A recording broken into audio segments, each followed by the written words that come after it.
the freedom of a call. An infinite storm of nothingness. The sky above the clouds and rainbow, the faint house of devoured. I gave up hope.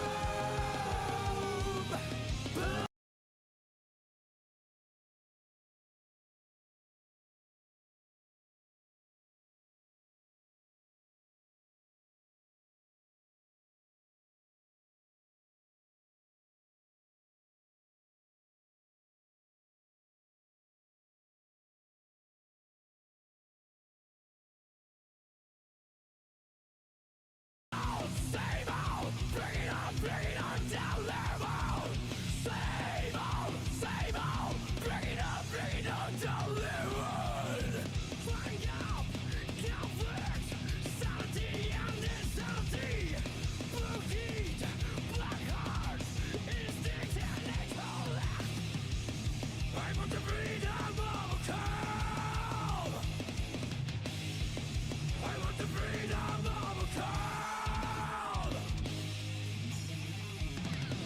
The sky above the clouds and rainbow, the fate has a deeper word. I gave up hope, but I'm not going to be lost tomorrow. Even if it's this hell, I'm gonna crawl.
Just listen what's called the years, the word of the guy who was hated by the god of failure. Just lean.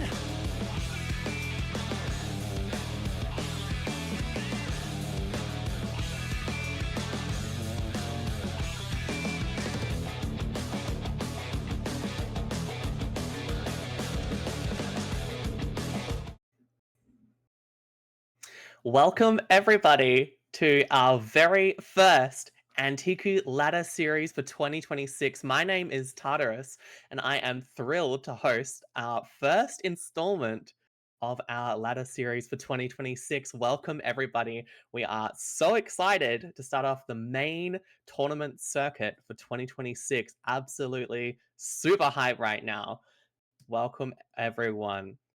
We just wanted to start off a little early tonight to give you a little explanation about what the ladder series is, how it works, and what you can expect for the next 4 or so months of the Oceanic Guilty Gear Strive scene competitive scene. So let's start off. What is the Antiku Ladder series? We've had a lot of brand new players join us in the scene over the last, I'd say, maybe half a year to a year, and it's their first time competing in an Antiku Ladder series. We have run 2 of these in the past, and this one in 2026 will be our 3rd installment of this bracket circuit.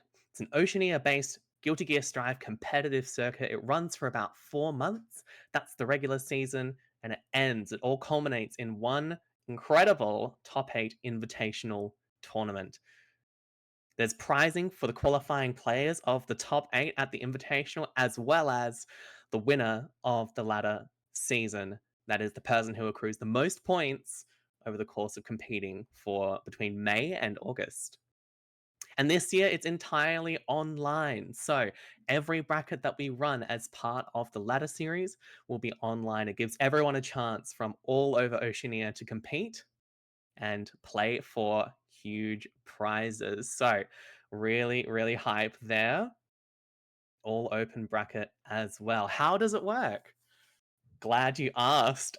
The way it works basically is that competitors accrue ladder points for a chance to qualify for our end of season top 8 invitational. So you spend about 15 or so brackets competing to get as many points as you can to make it into our invitational qualifier. And then the top 8 players in that bracket make it to our top 8 invitational. You'll see there are 18 tournaments total in this season. That's how we did it last year as well. And this is the structure. We do 15 regular season brackets over the course of about May through to start of August. And then we follow that up with one last chance qualifier in that tournament. The top 15 players who have earned the most points are booted out for that tournament, and everyone else gets one last chance for that final 16th slot in our invitational qualifier. Then those 16 players go on to our invitational qualifier, where everyone's sorted out into groups of 4, and you fight it out in those groups of death that we all remember and love. And the top 2 players from each group make it out into the top 8 invitational, and those 8 players make it into the prize pool winnings, which are then distributed. The more money you make, the higher you go. So that's our tournament structure for from now until around about, I think, September or so is when our invitational is. But here's our points distribution. How many points do you actually earn depending on how well you play? Well, it's all on your screen here. This is the same distribution we've used in our most recent Antiku Ladder series. First place, 70 points. Second place, 50 points. Bit of a jump there. Get rewarded for winning the entire thing. Third place is 40. Fourth place is 30. Fifth place gets 20 points each. Seventh place gets 15 points each. And ninth, 5. And 13th, 2. So you really get a bit of a boost if you make it into the top 8 of any bracket that you join and compete in. You really want to be vying to be the best of those 8 players that night for a little boost in points. That's the structure. And here is just a couple of shout outs for our 2026 ladder series as well. We just want to shout out these fine folks who are the team that makes this tournament actually happen this year. We've got our graphic designers, Yanto and Soop, pulling through with some of the cleanest, most awesome redesigns for our brand this season, which I've ever seen. So huge shout out to those guys, Yanto and Soop. Big shout out to Aria Shark for helping with the coding in our OBS scenes. Couldn't have done it without you, Aria. Thank you so much. And the person keeping all the stats, keeping us on lock, making sure everyone's got the right amount of points. That's one and only Bluedude is our statistician. And then, of course, we have all of our talented commentators and tournament organizers. Quick shout outs to comms this season is GL Phoenix, Taff, Bacadney, Rowan Medry, and me. I'll be on comms as well throughout the season, as well as tonight. And then our tournament organizers for this season are Amira, Squiddy, and Taff. He's got that double workload for him going this year, and it's just huge shout out to all of these people. Couldn't have done it without you, and we're excited to work with all these lovely folks, bringing you such a good tournament circuit. And then finally, a prize pool, of course. How much are we ever playing for right now? We're starting off this entire tournament circuit with a $150 base prize pool, and that will only ever be increased over the next 4 months. This is the starting point, by the way. And this is absolutely huge. A massive shout out to our current donators so far, Spiffy, Evie, and Bread. Thank you so much for your donations. They're going straight into the prize pool for this season. And you can donate at the QR code on your screen or typing !donate in the chat. You can add as much as you want to the prize pool. It all goes straight to the pool. And it's only ever going to get bigger from here. This is the first tournament out of 16 entire tournaments that you can donate to. And we are extremely excited to start things off with a real nice number that can only get bigger. That is going to be a quick rundown of our Antiku ladder series before we begin tonight. The tournament starts off at 7 p.m. and check-ins have already started. So if you want to be competing tonight, I think we have at least a 43-man bracket. So people are already showing up really big early on for this tournament circuit. And if you want the chance to compete for some prizing in our top 8, you're going to have to start competing early, because that prize distribution, that points distribution is, it's only going to favor those who compete most consistently. That's all from me for now. Thought I'd just give you a quick rundown of our tournament circuit before we start off at 7 p.m. sharp in about 14 minutes. We're going to go back to our starting soon screen, and we'll see you in about 14 minutes' time. Thanks, guys.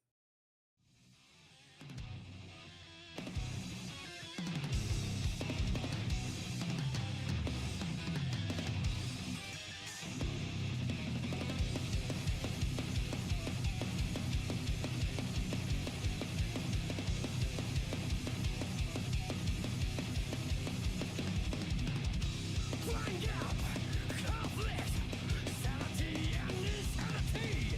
Blue hit, black heart, instinct and intellect. I want the freedom of a call.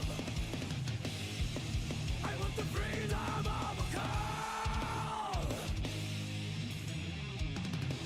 Desire springs through you without compassion. Bursting and finally, a death path that never returned. I want the freedom of a call. An infinite storm of nothingness. The sky above the clouds and rainbow, the fate has a deeper word. I gave up hope, but I'm not going to be lost tomorrow. Yeah, manifested hell. I'm gonna crawl.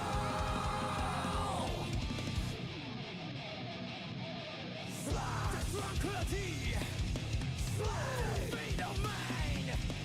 That car is not real. It's only my mind. Same old, bring it on down level.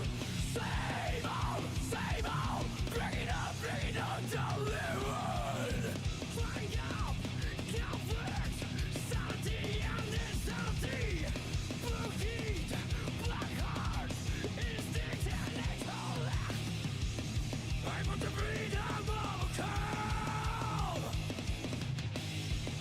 I want the freedom of a cow. The sky above the clouds and rainbow, the fate has a deeper word. I gave up hope, but I'm not going to be lost tomorrow. Yeah, manifest this hell. I'm gonna cry.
Just listen what's called the is the word of the guy who was hated by the god of failure. Just lean.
Welcome back, everyone, to our first Antiku Ladder Series tournament for the 2026 season. My name is Tartarus. Welcome, everyone. I'm so excited to kick off our 2026 ladder.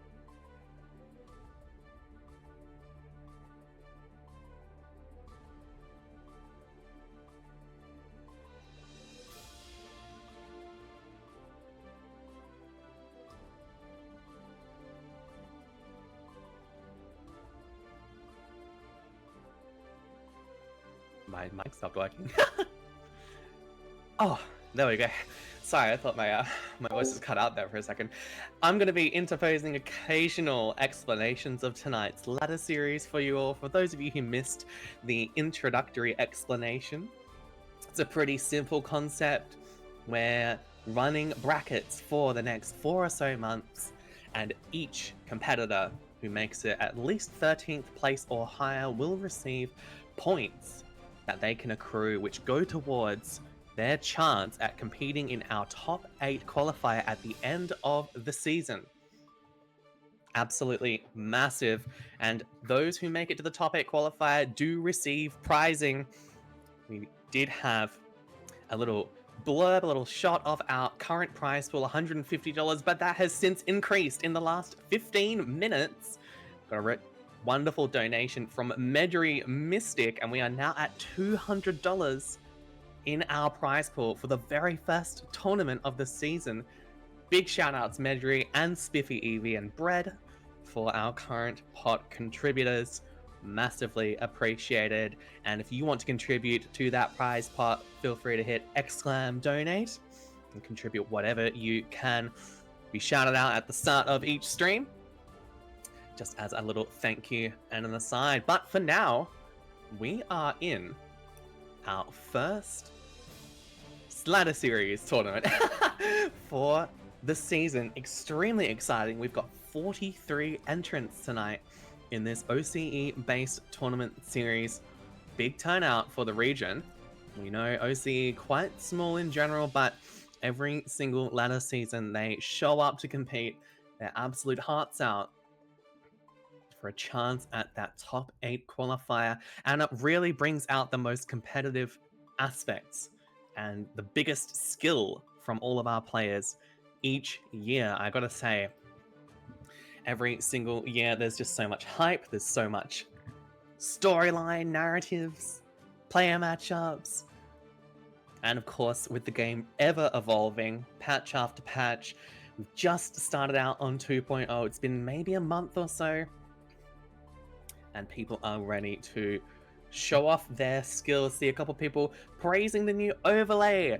Absolutely worth mentioning. Huge shout outs to the one, the only Yanto for designing this overlay for us.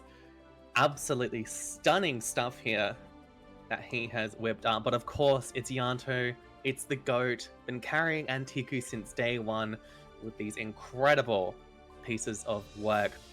Big shout outs. But that said, looks like we're getting into our first match for the 2026 ladder series.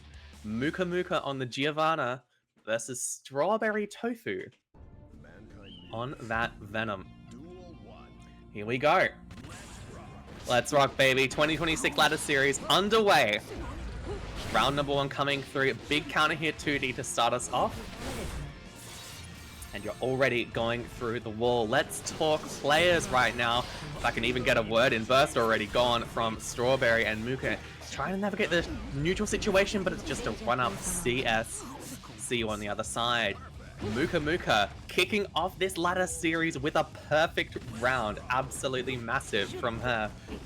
As I was saying, Muka, one of those hugely strong, hugely powerful Inters players, historically speaking, and beats out the throw as well. Look at her go. One of these extremely strong Geo players in the region. Lovely to see her competing in the 2026 season, the most competitive circuit that OCE has all year for Guilty Gear Strive. Get that Dark Angel out there. And StrawberryTofu, to their credit, fighting back here. Roughly equal health, but not for long. Look at this, the BRC slowdown and the combo. No super, but that's okay. We can use it to our advantage. Yep. Oh my goodness, tries a gold burst read, but Mukamuka too solid for that, taking our first game of the 2026 season. Big, explosive start here. And as I was saying, Muka, really one player to keep an eye on this season, I would say. She has been improving so much over the last year or so. Regular locals goer, by the way, down here in Vic. And Hiku presents Vis-a-Vis Local. If you're in Victoria and you're down for a local, bit of an in-person fighting game experience, come along to Vis-a-Vis, and while you're at it, register for this ladder series tournament. Like I mentioned earlier in the stream, players who play consistently in this tournament bracket are predisposed, are more likely to end up in top 8 because you accrue more points the more you play. And a massive super here from Mukamuka. We are well and truly into game 2, and it's looking like it's in her favor. Huge resource advantage. Little BRC pressure, but a very nice YRC from Strawberry. Don't mind that. Anti-air is actually whiffed, but here we go, continuing on. Big opening here for Strawberry. Keeps the corner, I like that decision, but FD's out, Muka jumping out. Where to from here? Stinger aim finds its mark, tries an air throw, but no punish here. It's just a simple 6p from Mukamuka.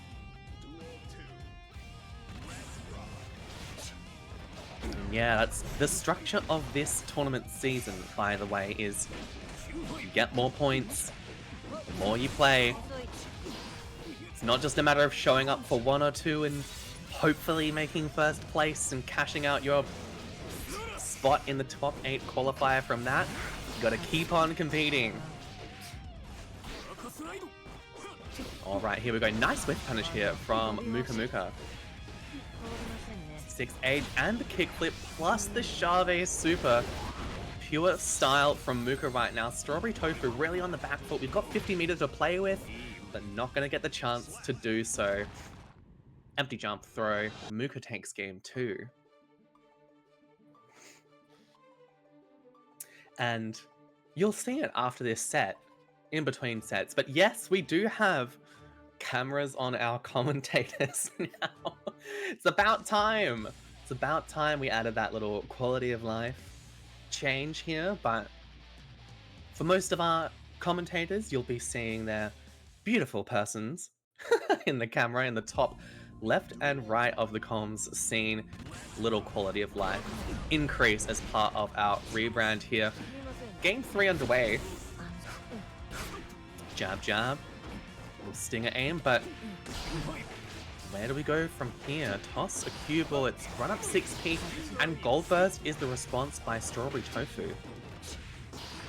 And Muka really just diving in and out of Venom's effective range. Ends up getting a little trade combo there. Looks for some sort of YRC or defensive response. BRC. And just an empty jump into the throw. Muka 50 meters to work with. It's just run up throw in the end. And Muka off to an explosive start here on set point now. Massive counter hit 5H. Double 5k, keep the corner, I don't mind that, but this time Strawberry is working on defense here, the double overhead. And Chave jumps out of the corner, and now Strawberry, perhaps in the driver's seat here, bursts to keep the corner. And finds the frame trap as well, but no, Muka just too ready. YRC in response, and a punish as well from StrawberryTofu. Nice throw there. Nice stuff here, a little bit of pressure going on, and the same frame trap calls out Muka. StrawberryTofu not completely out of the game yet. A nice air throw. Stinger aim, jump in, YRC. And just a simple air button. Nice response from StrawberryTofu. Gonna have to win that round and then some if they want to get a game, get the set, not end up in loser's side. But I mean, this is Muka we're talking about. When she is on, she is on. So difficult to manage, but nice preemptive 6p there. Out of Strawberry, stinger aim, and really look at this Venom just playing so aggressive. But when you play like a rush down on more of a zoner character, I mean, That's sort of what ends up. You end up with a bit of a health disparity. You have to drop the burst, and look at this beautiful air-to-air counter hit from Mukamuka. Can she convert this into a kill? The double flip kick and the super. That is going to seal Game 3 and the set for Mukamuka in the first game of our 2026 ladder series. Huge start here for the Victorian Geo main. Big ups, big ups. Only gets that kind of experience at VAV, I gotta say. We're cultivating the strongest state in our entire region. Well fought by StrawberryTofu. They'll be heading off to our loser's side of the bracket. And in case it wasn't clear to everyone watching, it is still, as always, double elimination format in our tournaments. First to 3 wins. Double Elium, that's how these tournament formats go. But we've already moved on to our next game here. ChadWickPrime on that patented Johnny up against a repeat performer in our Antiku operations, I would say. We've seen this player many, many times. Vivi, this time on the Axel.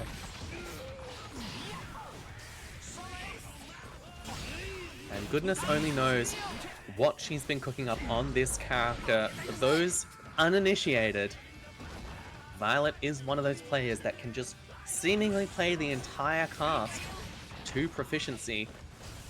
Usually a Bridget main, but I mean, look at this. She clearly knows how to confirm on Axel, what to do in all these situations. Big frame trap here. Renson 2 gives Chadwick an opportunity to fight back, toss a card, get some pressure going, and that empty missed finer cancel. Dash up, toss another card. Oh my goodness, but what a mash out of Violet there. Timely burst from Chadwick, and where to from here? Tries an air throw, but at 2p. And the full conversion as well. Violet looking like she's been playing Axel for 4 seasons, and yet I'd be surprised if she was playing for 4 days. First game over to Violet over Chadwick.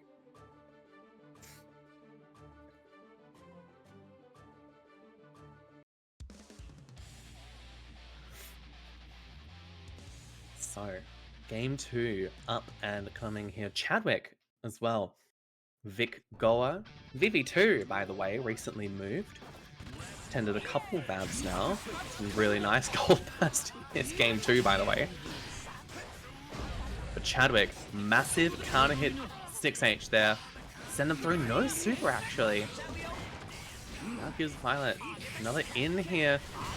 2p into the snail. Axel Bomber and the full conversion as well, with a little Axel Bomber action as well. And Chadwick seems to be struggling a little bit in this matchup. The Victorian Axel matchup, let me tell you, it is no joke. That said, Chadwick finding a nice in here, and this time the super won't be missed. Send them through the wall. Violet, 50 meter to play with, full burst as well. What's she gonna do with it? It's backdash, it's burst. And a little Ransom. Oh, and the super as well. One vision comes through, 6H and an Axel Bomber. What a confirm from Violet there. Really looking like a really experienced Axel main, if I didn't know any better. Chadwick already having to drop burst here, but Violet finds a knockdown. Throw is teched. Dash up, Chadwick ready to deal with those Renson situations, but unfortunately in regular pressure it just seems like Vivi has the upper hand. 2k6k Axel Bomber plus the one vision. Oh, 6k just barely missing out there, but it's just going to be one more opening for Violet. There it is. And a perfect round seals out game 2 here up against ChadWickPrime. Chadwick, as I was trying to say, regular locals goer, up and coming Johnny for sure, putting in the hours, putting in the work, but you're having to deal with a recent conscription to the Axel army in Victoria, and believe you me, it is growing with each day. Olliedog, Cinnamon, oh my god, and Kring as well. Clearly Violet learning from the best with that round star Axel Bomber. Burst already gone. Gold Burst in response, and this just is the way to play Axel these days, it seems. Called out with Air Snail as well. Gotta be blocking those, unfortunately, but back to a safe position here for Violet. It's just piecemeal, bit by bit, wearing your opponent down. And what is Chadwick to really do here? It's back throw is the answer. We really got to make the most of this opening. A big CS opening here. Send them through the wall.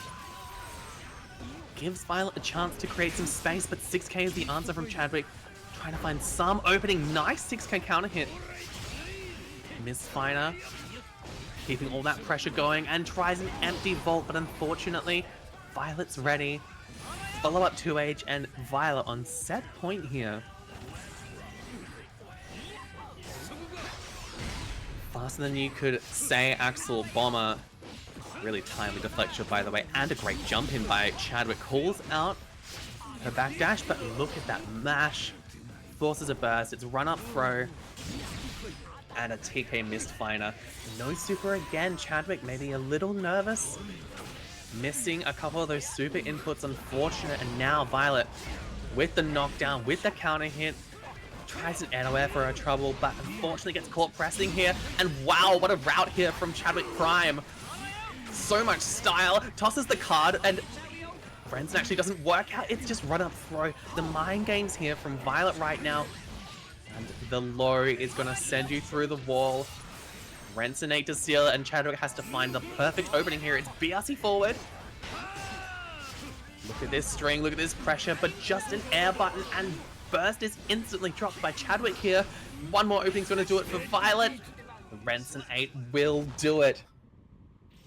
And Violet, if I didn't know better, winning on what seemed like such an experienced and tempered Axel low of her own. Congratulations, Violet. Well played by Chadwick as well, but man, you're pushing that boulder up the rock sometimes in that matchup. Trust me, I know. Leo Axel. Let me tell you. Could chew your ear off about that one, but there's no time for that. We're moving on to our next game here. We have Kenji, the one, the only, on the Jam up against Rubberdbdb on not the Leo, but the Giovanna this time. Here we go, game one's underway. And this character, Jam Man, I swear, she is really strong. Maybe one of the strongest released characters that Arxis have put in this game, I would say. Such strong mix, such strong openings as well, and really strong neutral. Look at this, just puffball and neutral, why not? And Rubberdbdb on this Geo as well. Big counter hit, by the way. And a massive burst out of Rubberdbdb. Tap Dust is the answer. Rubberdbdb didn't know that they had a Giovanna, but proving me clearly wrong. Nice extension here with the side swap. Doesn't quite get the wall break, but it's nothing a 5k tick throw can't solve. Very nice gameplay so far. As I mentioned, Rubberdbdb usually line you in for his Leo, patented and surely still playing that character, but the Geo is the choice here for the first stream match, their first stream match of the ladder series. Kenji as well, by the way, looking like a change in main is their choice. Oh my goodness. Nice root say, send them through the wall with the extension. Very nice here from Kenji, and now Kenji, known normally as a Slayer main. Oh, big super. And the extension to boot. Send them through. Very nice. Round a piece here. Kenji, usually known as a Slayer main. Previously Happy Chaos, though at this stage, that's talking like a little whiles back. It's pretty much purely been Slayer so far, but Kenji recently switching to the Jam with the drop of 2.0. Nice to see how all these players are evolving their relationship with the game and who they'd like to play and who's strong, really. I mean, look at this massive spacing trap pressure from Rubberdbdb. Send them on through, and the health disparity is massive here, but not insurmountable for Kenji. Look at this, the fuzzy throw calling out that tap dust RC, and now He might be stuck in the blender here. Jam blender, just a little shimmy there, a little shimmy action from Kenji. Great burst patience, and now the health is equalized. Where to from here? It's going to be dive kick super. Doesn't find its mark, but puffball comes through. Gold burst in response, and just the jump up against the run up throw attempt. What a great change, by the way. No more throw with PRC.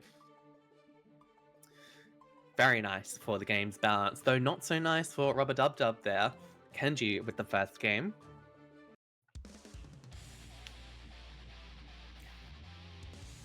And as I was saying, I mean, it's so awesome. One of the reasons why we keep running these tournaments and love running these tournaments is that we get to see how each player changes over time. Who improves, what a player's playstyle changes to be like, and who's maining who these days, basically. Usually this would be Slayer Leo, as I mentioned, but you're preferring the jam these days. Nice run up throw here. And Rubberdbdb as well, really going toe-to-toe in that game 1 as well on the Giovanna. It's looking really good. Tap dust actually doesn't work out there. Kenji just churning away, and look at this super. See you on the other side.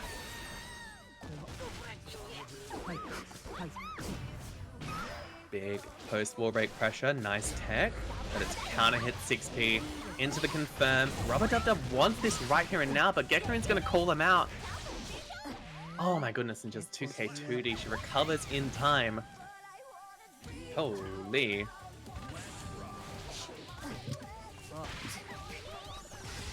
Look at this, and yeah, good point by the chat, by the way. Jam, pretty similar to Slayer in a lot of ways, especially in her mix, but look at this, what a confirm off of that 5k, and calling out the delay option as well.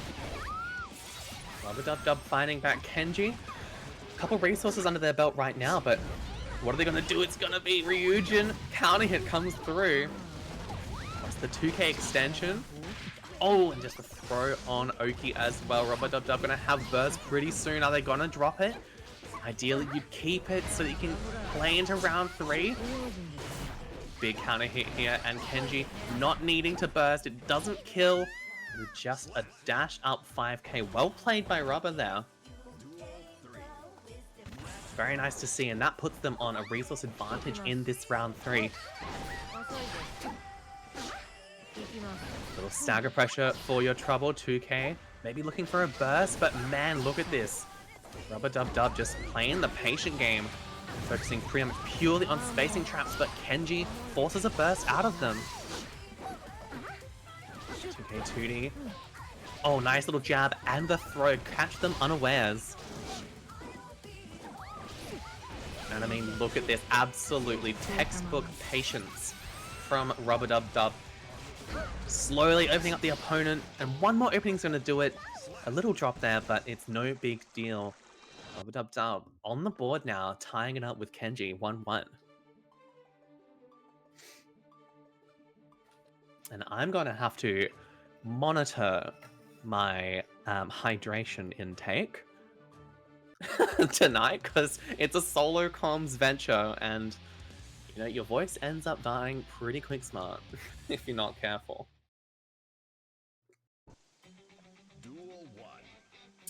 Thanks Taff and Sublin and Raylan for the hydrate redeems. Big one. Just took a big sip of my water bottle as we get into game 3. Big pressure already here for Kenji. Big meter advantage as well, but Rubberdbdb finds an opening. And look at this, just the patient 5k, walk back 5k. That 5H is absolutely dastardly. Sends them through the wall now. And again, just such a solid strategy working out every single time for Rubberdbdb. Thank you everyone for reminding me to hydrate. You guys are all the goats. Here we go. Round 1 started off the same way, but can Kenji make this round 2 a bit better for them? Nice IB on the Gekkarin, by the way. Big extension here for Kenji. Oh my goodness.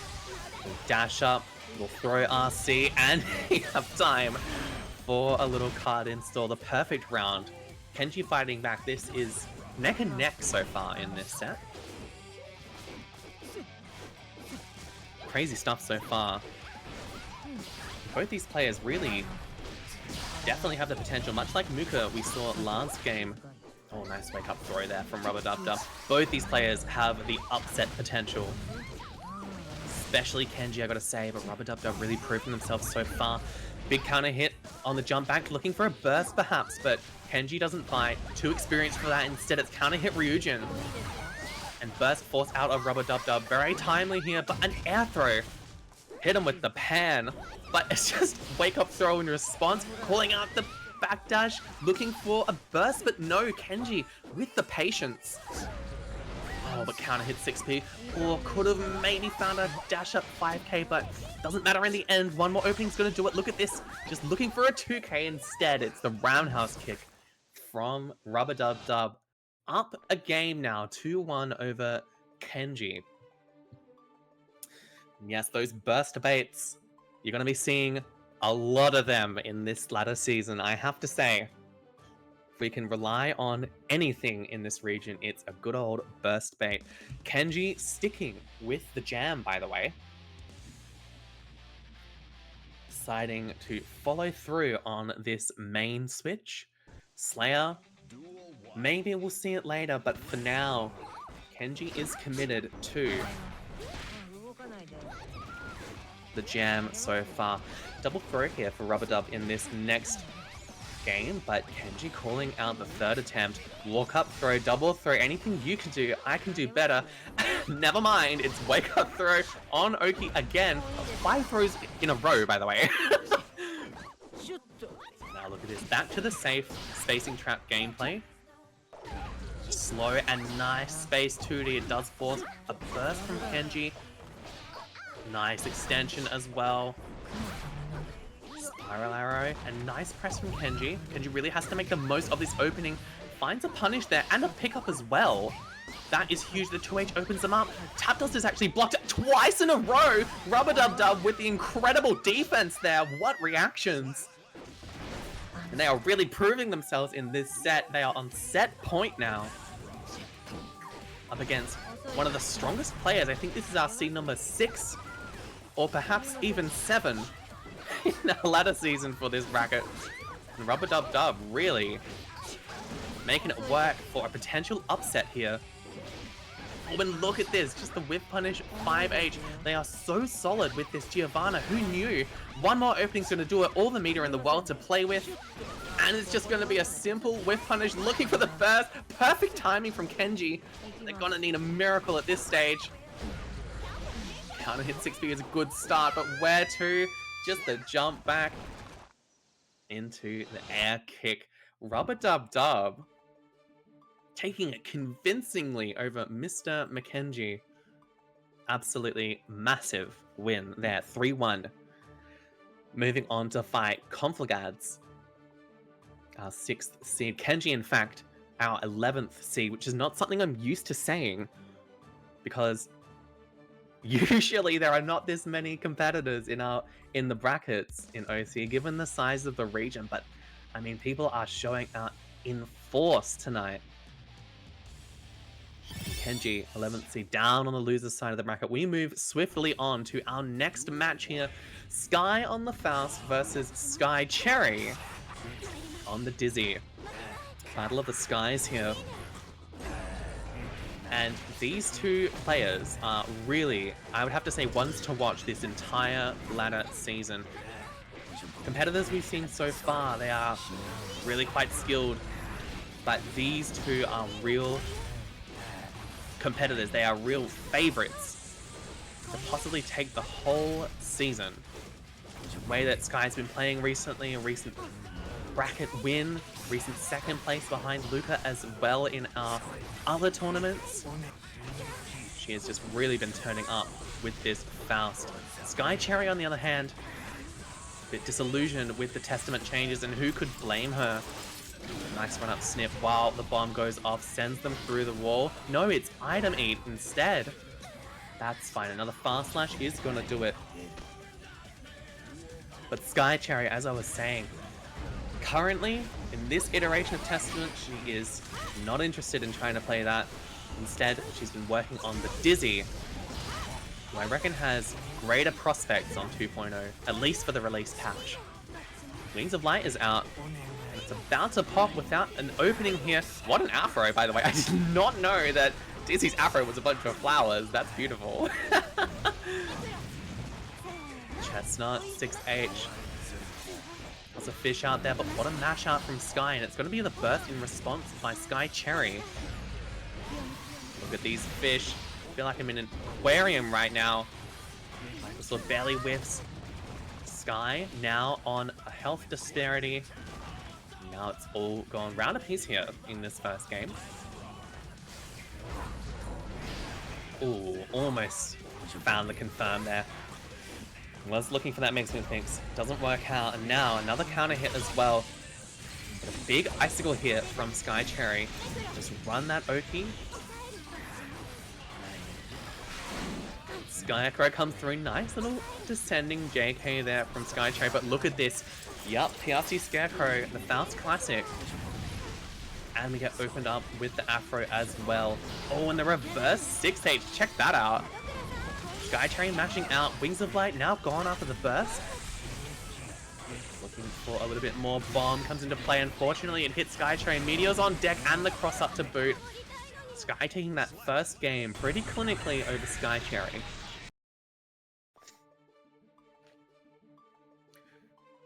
Good stuff there. As I was saying, Sky really on the up and up on this Faust in the OCE scene. Sky Cherry, previously on the Testament, I'd say she was, I reckon top 5 is a reasonable take. Back before the Testament nerfs. Unfortunately, nerfs have come through and it's not like she can't play that Testament to her extreme advantage, but think of all the nerfs that have come through. It's just putting her in such a position she feels the need to switch. Try her hand at a different character in the Dizzy. She did manage to get around there and she was fighting back. So it's hardly time wasted. I reckon we're going to be seeing way more of this Queen Dizzy from Sky Cherry going forward. But here we go. Both bursts already gone in this game too. Michael Sword is tried as well as an Icicle Trumpet coming through. But air to air comes through here for Sky. The bomb and the double jump actually avoids. Really nice routing there from Sky. Good awareness. Leaving Cherry on just a little bit of health. Tap Dust is actually blocked. Great awareness from Cherry. But just the full conversion after the fact. Sky takes full advantage. And this is, what, round 3? 2 or 3 of tonight's tournament. And we're already seeing such a high caliber of skill, neutral, offense, and defense from these players. Trumpet bomb, oh my god. Okay, of course the instant I say we're seeing a high caliber of skill, I just see like insane items coming out there. But anyways, players absolutely making it work. Running some mix here, but all gets blocked. Fast slash, the double overhead, it actually gets blocked on the cross-up. Sky Cherry just completely ready on defense with almost a full conversion, but 6H unfortunately dropping there. Trumpet available, Michael Sword comes through, has to air dash back, and where to from here? Nice deflect shield from Sky Cherry, jab jab. Simple Gatling to keep them in the corner, but where to from here? Looks for some sort of trying to find a knockdown, but caught mashing, and Sky taking the second game.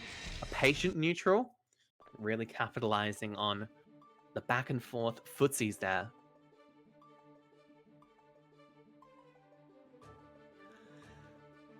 And Sky Cherry sticking it out with the Queen Dizzy, by the way. Very much can hang in this tournament, but only been on the character for maybe a couple weeks at this point. Strong a player as Sky Cherry is, it's going to take anyone a little while to really know the intricacies of each character. A brand new character you switch to, for sure.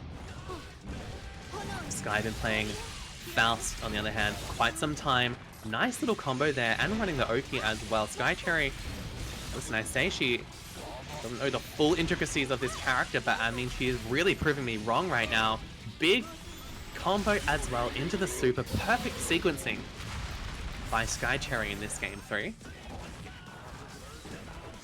IAD, little 2K action. Jumping in the air, mix, mix, mix, and just a mash out. Really perfectly played around there by Sky Cherry. Proving she can hang on this Dizzy. Nice field. Oh my goodness. Nice tech there by both players. I think both of them were trying to get the jump on each other, and it just happened to be a tech. In the end, Sky comes out on top, keeping Sky Cherry in the corner. The IAD back with the JD, and nice burst timing there from Cherry. Oh, but the thrust calling out. No, missing the sweet spot, unfortunate, but nothing a counter hit fast slash route can't fix. See down and just Scarecrow PRC into the snip. See you on the other side, and Sky on the Faust. Now on set point here, up against Sky Cherry. Counter hit fast slash, toss a couple items, a meteor to boot. Sky Cherry dodges it, but look at all these items that she's having to deal with now. Bomb, trumpet. Nice backdash there by Sky Cherry. Wings of Light now available here. Run some mix, empty jump. It's all blocked by Sky. Oh, backdash. Unfortunately, the 2K catches it. Wings of Light gone now. And where to from here? Michael Sword trade. This is good for Sky Cherry if she can keep this advantage, but unfortunately, it's burst. Dash up, does not want to deal with another Scarecrow PRC situation, but a perfect backdash in the 2K 2D. Where to from here? J2K is the option, and the perfect mash out again by Sky Cherry. Run up throw, really trying to stake her claim in this set, but just wake up throw. We missed the meaty timing. Very unfortunate. 2H is not enough to OTG kill, but just a spaced fast slash will do it. Sky on the Faust, making it through this set up against Sky Cherry. Well played. Well played. But it turns out the experience factor is the deciding factor in this instance. Sky Cherry now on the loser's side of the bracket, still sticking with the Queen Dizzy, and I really look forward to seeing how Sky Cherry continues to evolve and improve on this character. It is a huge ask when your old character is pretty much nerfed into the ground and you're expected to find another main in time for the competitive season. That's a massive ask of anyone. But if anyone can do it, Sky Cherry can do it. For now, we move on to our next match. We will be seeing from Bluedude and Soop in this next match here. And wow, I'm just having a look at our seeding tonight. Absolutely crazy that Bluedude is our 10th seed. I only say it's crazy because the amount of strong competitors and people who have been showing up lately in our tournaments, the whole landscape has changed. Game 1 underway. Soop has been having a lot of really impressive competitive performances lately, I have to say. Recent second place in one of our off-season brackets, and that was over Sky, by the way, the play you just saw in that Faust. In saying all of that, Bluedude is still playing Goldlewis, baby, and Goldie still sends out the damage. Soop in just a barely mistimed 6P there, puts you in the corner. It's 5K throw, toss the drone on Oki as well. Oh my goodness, 6P actually clashes. Really timely interaction there for Soop. Look at this, both players just trying to run it, tries a spin, but unfortunately not frame one, the bane of all Anjis. It's jump, JH, throw, plus little OTG. Send a drone, don't even need it. Game 1 going over to Bluedude.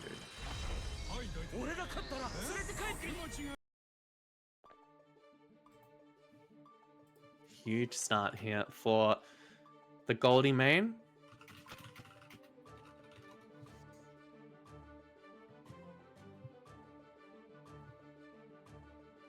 And having a look at our other bracket competitors, Sky, the winner of our last set, moves on to fight Olliedog. Olliedog, absolutely one of the favorites in this ladder series to win it all.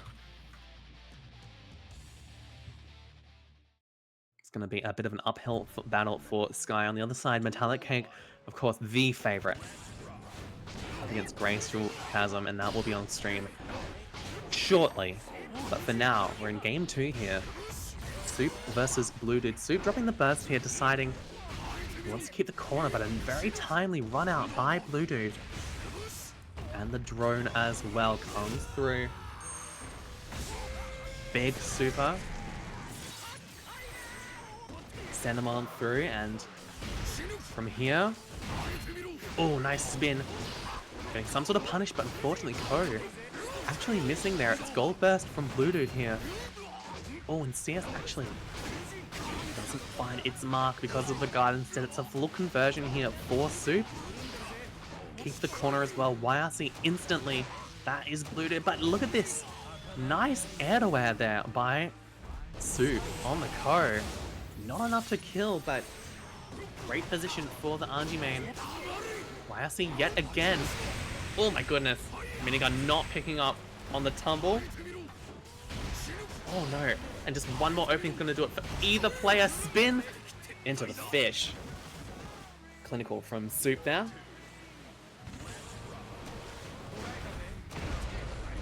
Massive counter hit 5H this round 2, but yet again the Ko coming through for Soop. It forces a burst. You spin through the drone, but unfortunately Bluedude's ready for that interaction.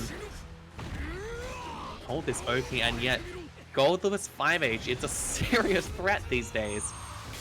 After the buff in 2.0, level 3 super gonna send them through the wall. Soop with a bit of a better resource situation, but I mean, look at the health disparity here. It's just run up through, call them out.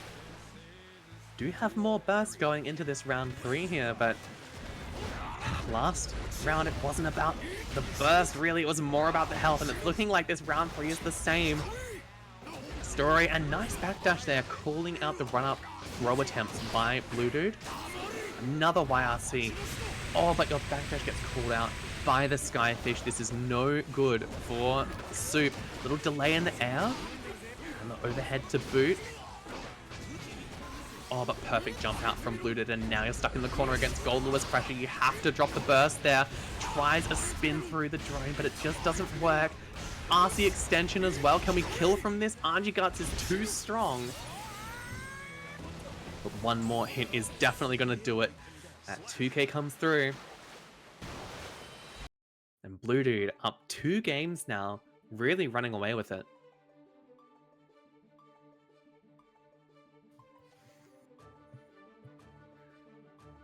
Bluedude really staking his claim.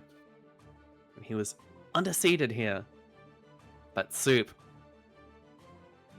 trying to get a bit of that momentum from previous recent tournament runs going for him. If he can manage a reverse sweep here, it would do wonders for the confidence going on into our next round in the ladder bracket. Bluedude has been pretty dominant so far, I have to say. We'll just have to wait and see. Game 3 underway. Toss a fan, but Bluedude really has just been jumping out of his Anji pressure very well. IB on the enhanced Nagi Hara. It's burst in response. Toss. The bad super, by the way. Little jump, force them in the corner. Tries a run up throw yet again, but no, anti-air comes out. And the Kara BT, the parry comes through, and unfortunately doesn't last that long. RC extension, can we kill from this? Surely. The minigun comes on through, and Bluedude making it look easy on this set point here. The little overhead action to boot. Look at this pressure that Soop has to contend with. Deflect shield comes through and it's spin out. Very nice choice there. Jump JD, Bluedude, making it absolutely so painful for Soop to find any sort of opening. And surely this is going to be enough to kill. Yes, it will. Down with the system. And Bluedude taking it in a clean 3-0. Squad Up's own Soop. Really well played by both, but Bluedude really proving himself right now. This Goldie is nothing to mess with. Super exciting stuff. Soop moves on to the loser's side of the bracket, and where will he be going? Let me have a look here. Going to be fighting, just a quick glance. Gonna be fighting Mukamuka. Goodness gracious. That'd be a crazy one to see, honestly. But for now, it looks like we're gonna be seeing from Mr. Frog, the one, the only, MetallicCake on that metallic chip of his. No Eno tonight. Instead, this chip that he's been running for the last good month or so now, I'd say, but perhaps even longer, up against Grace on the Dizzy. Both these players, of course, longtime veterans of the OCE scene. MetallicCake coming off the back of an incredible performance at AWT Finals, 4th place there, beating out the likes of Daru, nearly taking it all the way over Jack. And if anyone is the favorite to win this 2026 ladder season, it is MetallicCake. That said though, he does have his work cut out for him this year. Each year has been more competitive than the last, I gotta say. And with the likes of these players in this year's season, he's really gonna struggle. I say that, and yet he's already taken round 1 pretty convincingly. On a secondary, no doubt. And here we go, Grace as well.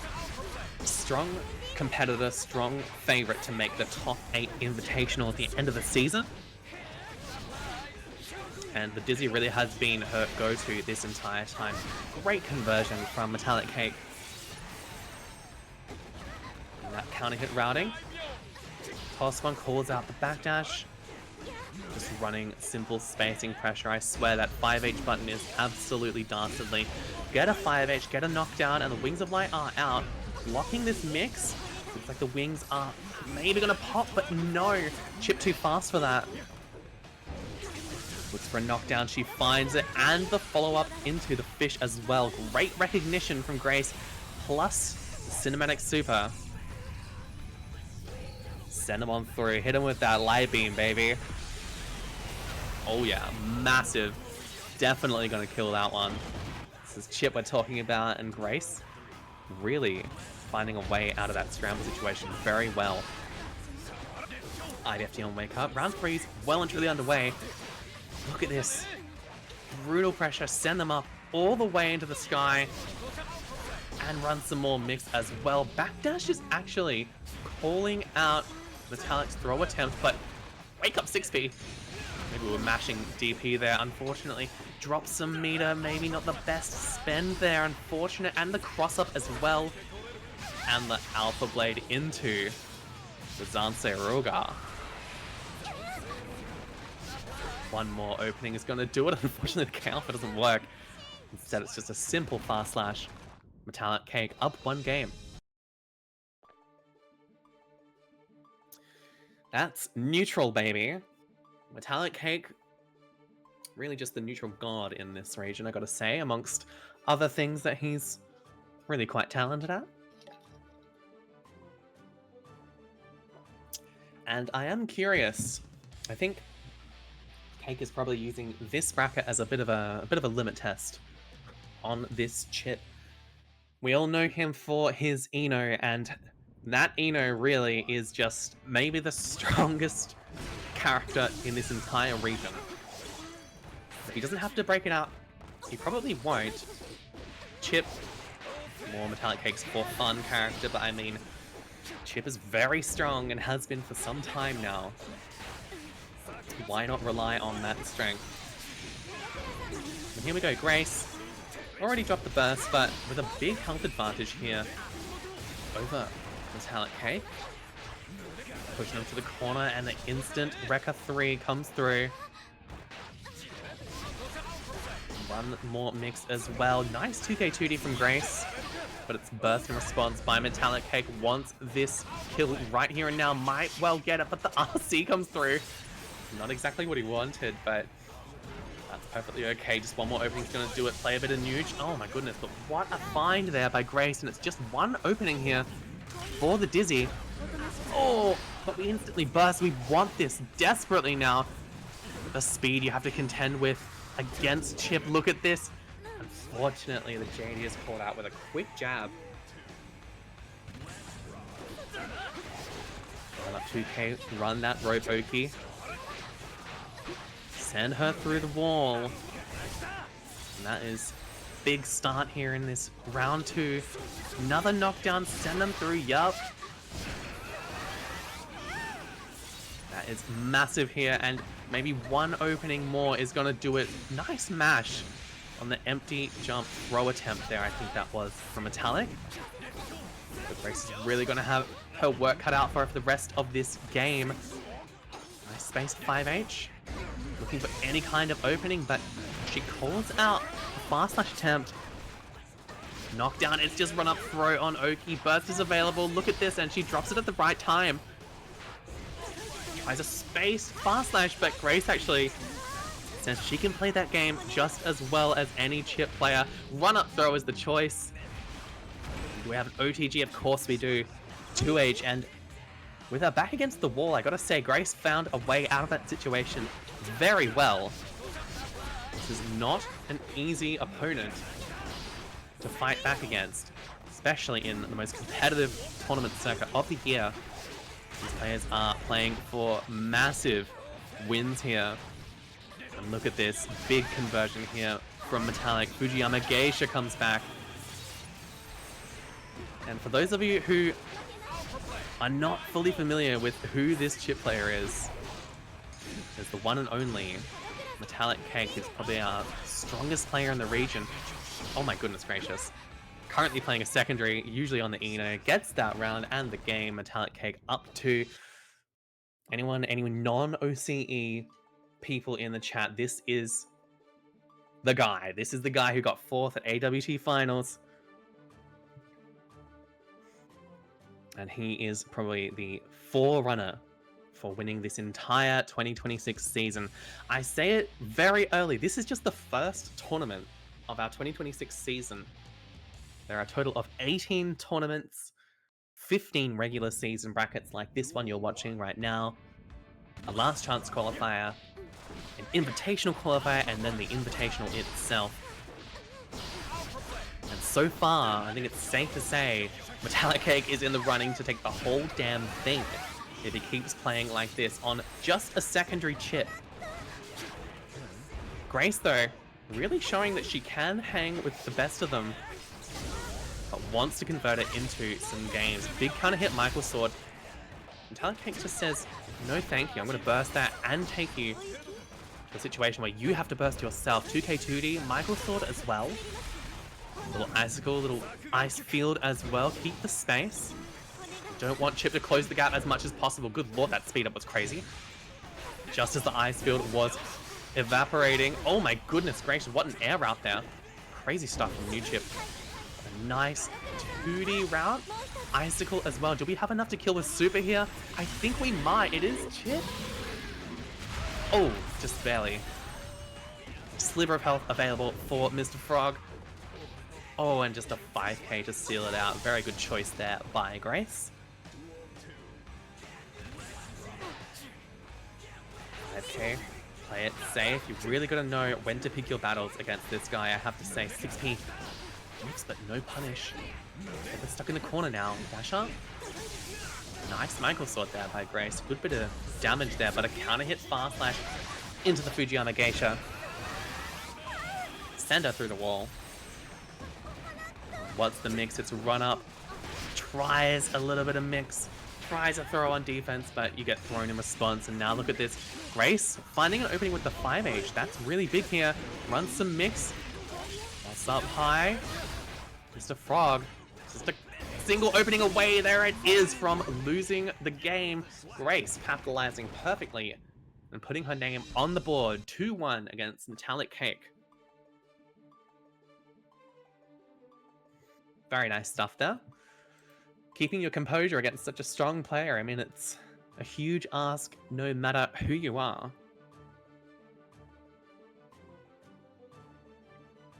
And Cake sticking on that chip. Doesn't feel the need to bring out the Eno just yet.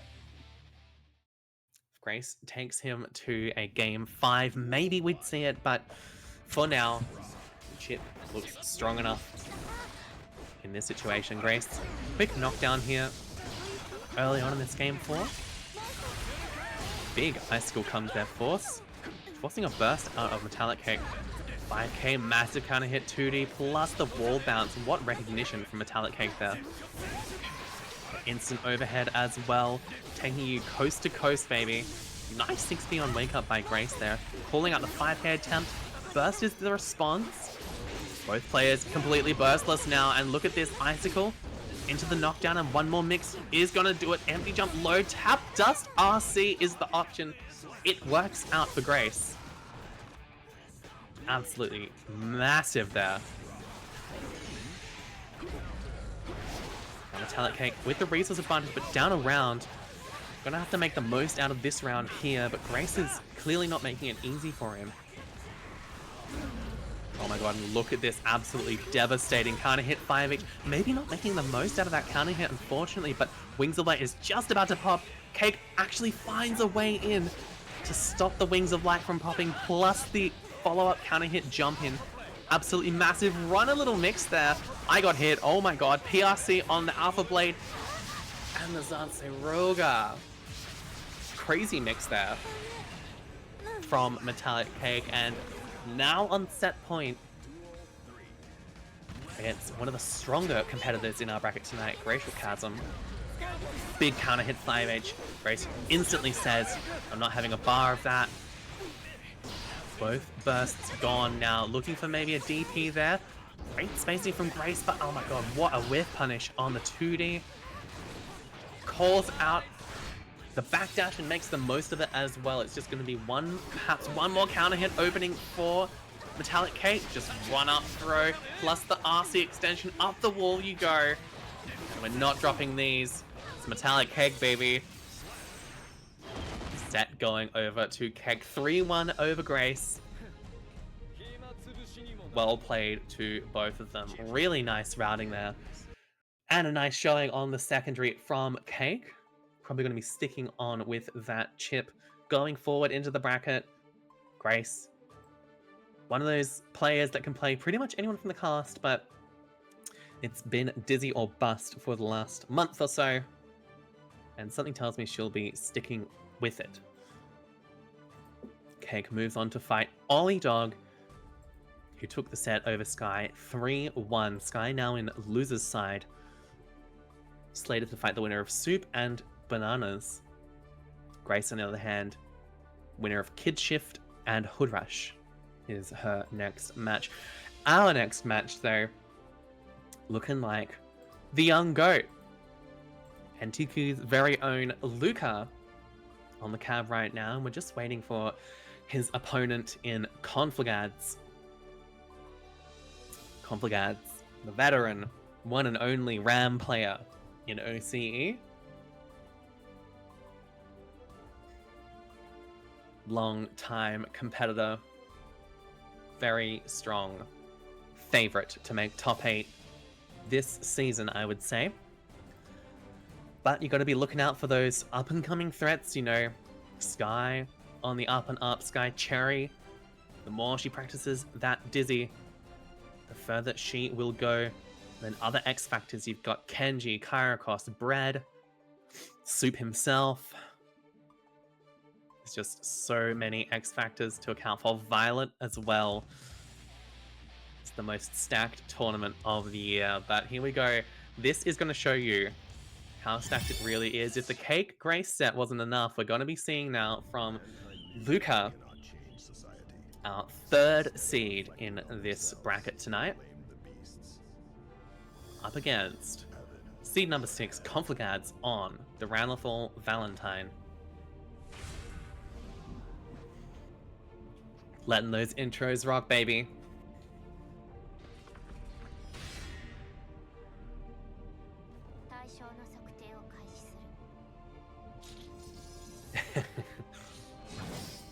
Oh yeah.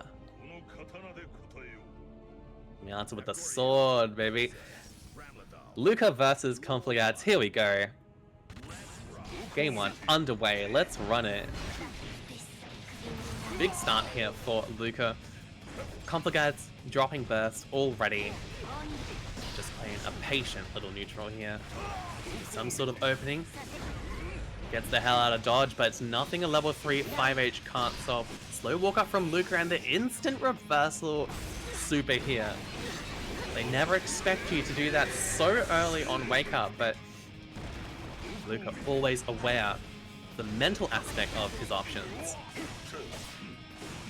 Calls out the opponent constantly, and Conflagads, I mean, one of these players that really relies on that mental stack just as much as Luca. Look at this empty jump and the Shizuriyuki overhead on OP. Clinical start here for the young goat. Dash up 2k. Oh, a little mash out from Luca.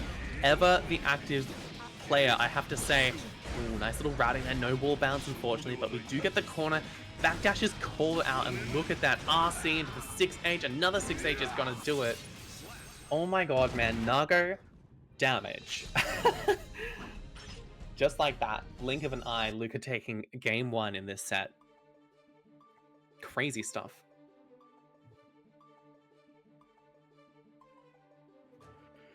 And this Nago character, man, ever since they decided to make him a one-shot character,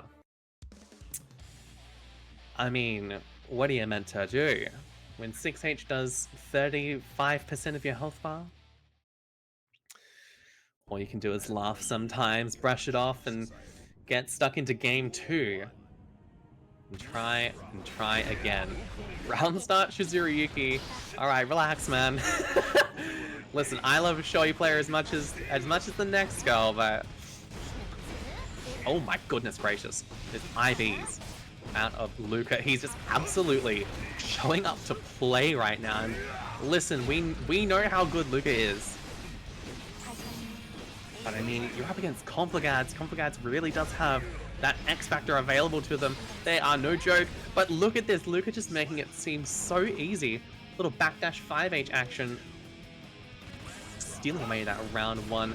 Shizuriyuki round start yet again. So much confidence out of this guy. Gold Burst called out. A massive counter hit. Conflagads really looking a little lost. 2S5H with the pickup. Oh, and tries their luck at a fast slash, but Luca ready for that too. Sends them through. That new mechanic coming through, walk up, maybe looking for a throw, but I mean, look at the health disparity here. Luca has so much health to play with.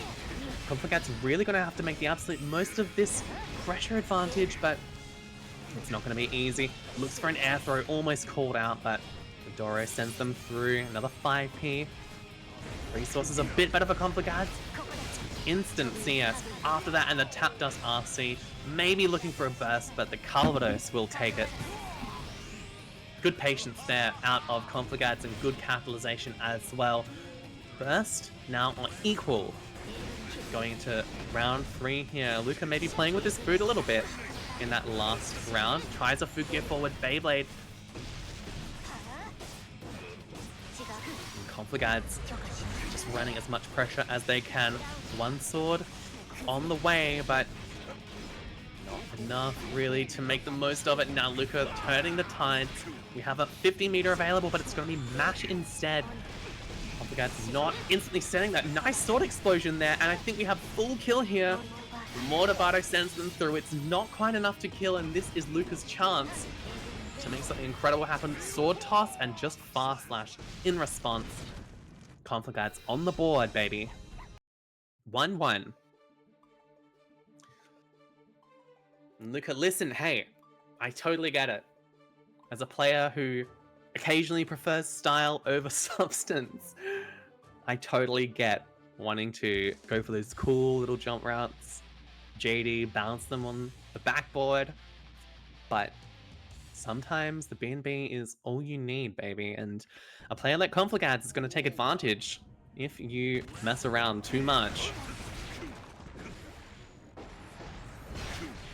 Much prefer a more solid playstyle. Look at this, much more solid pressure in this game 3 from Luca. But a nice jump in from Conflagads too. Mash, and look at that nice sword explosion. That delay, man. Changing the timings of the sword explosions in this new patch. It's crazy stuff. Kind of changes the entire way they interact with Ramlethal pressure. 2K tick throw, it's teched though. And a massive counter hit 2H. Big counter hit CS. This is probably enough to kill RC. 6H, yep. Put him in the ground.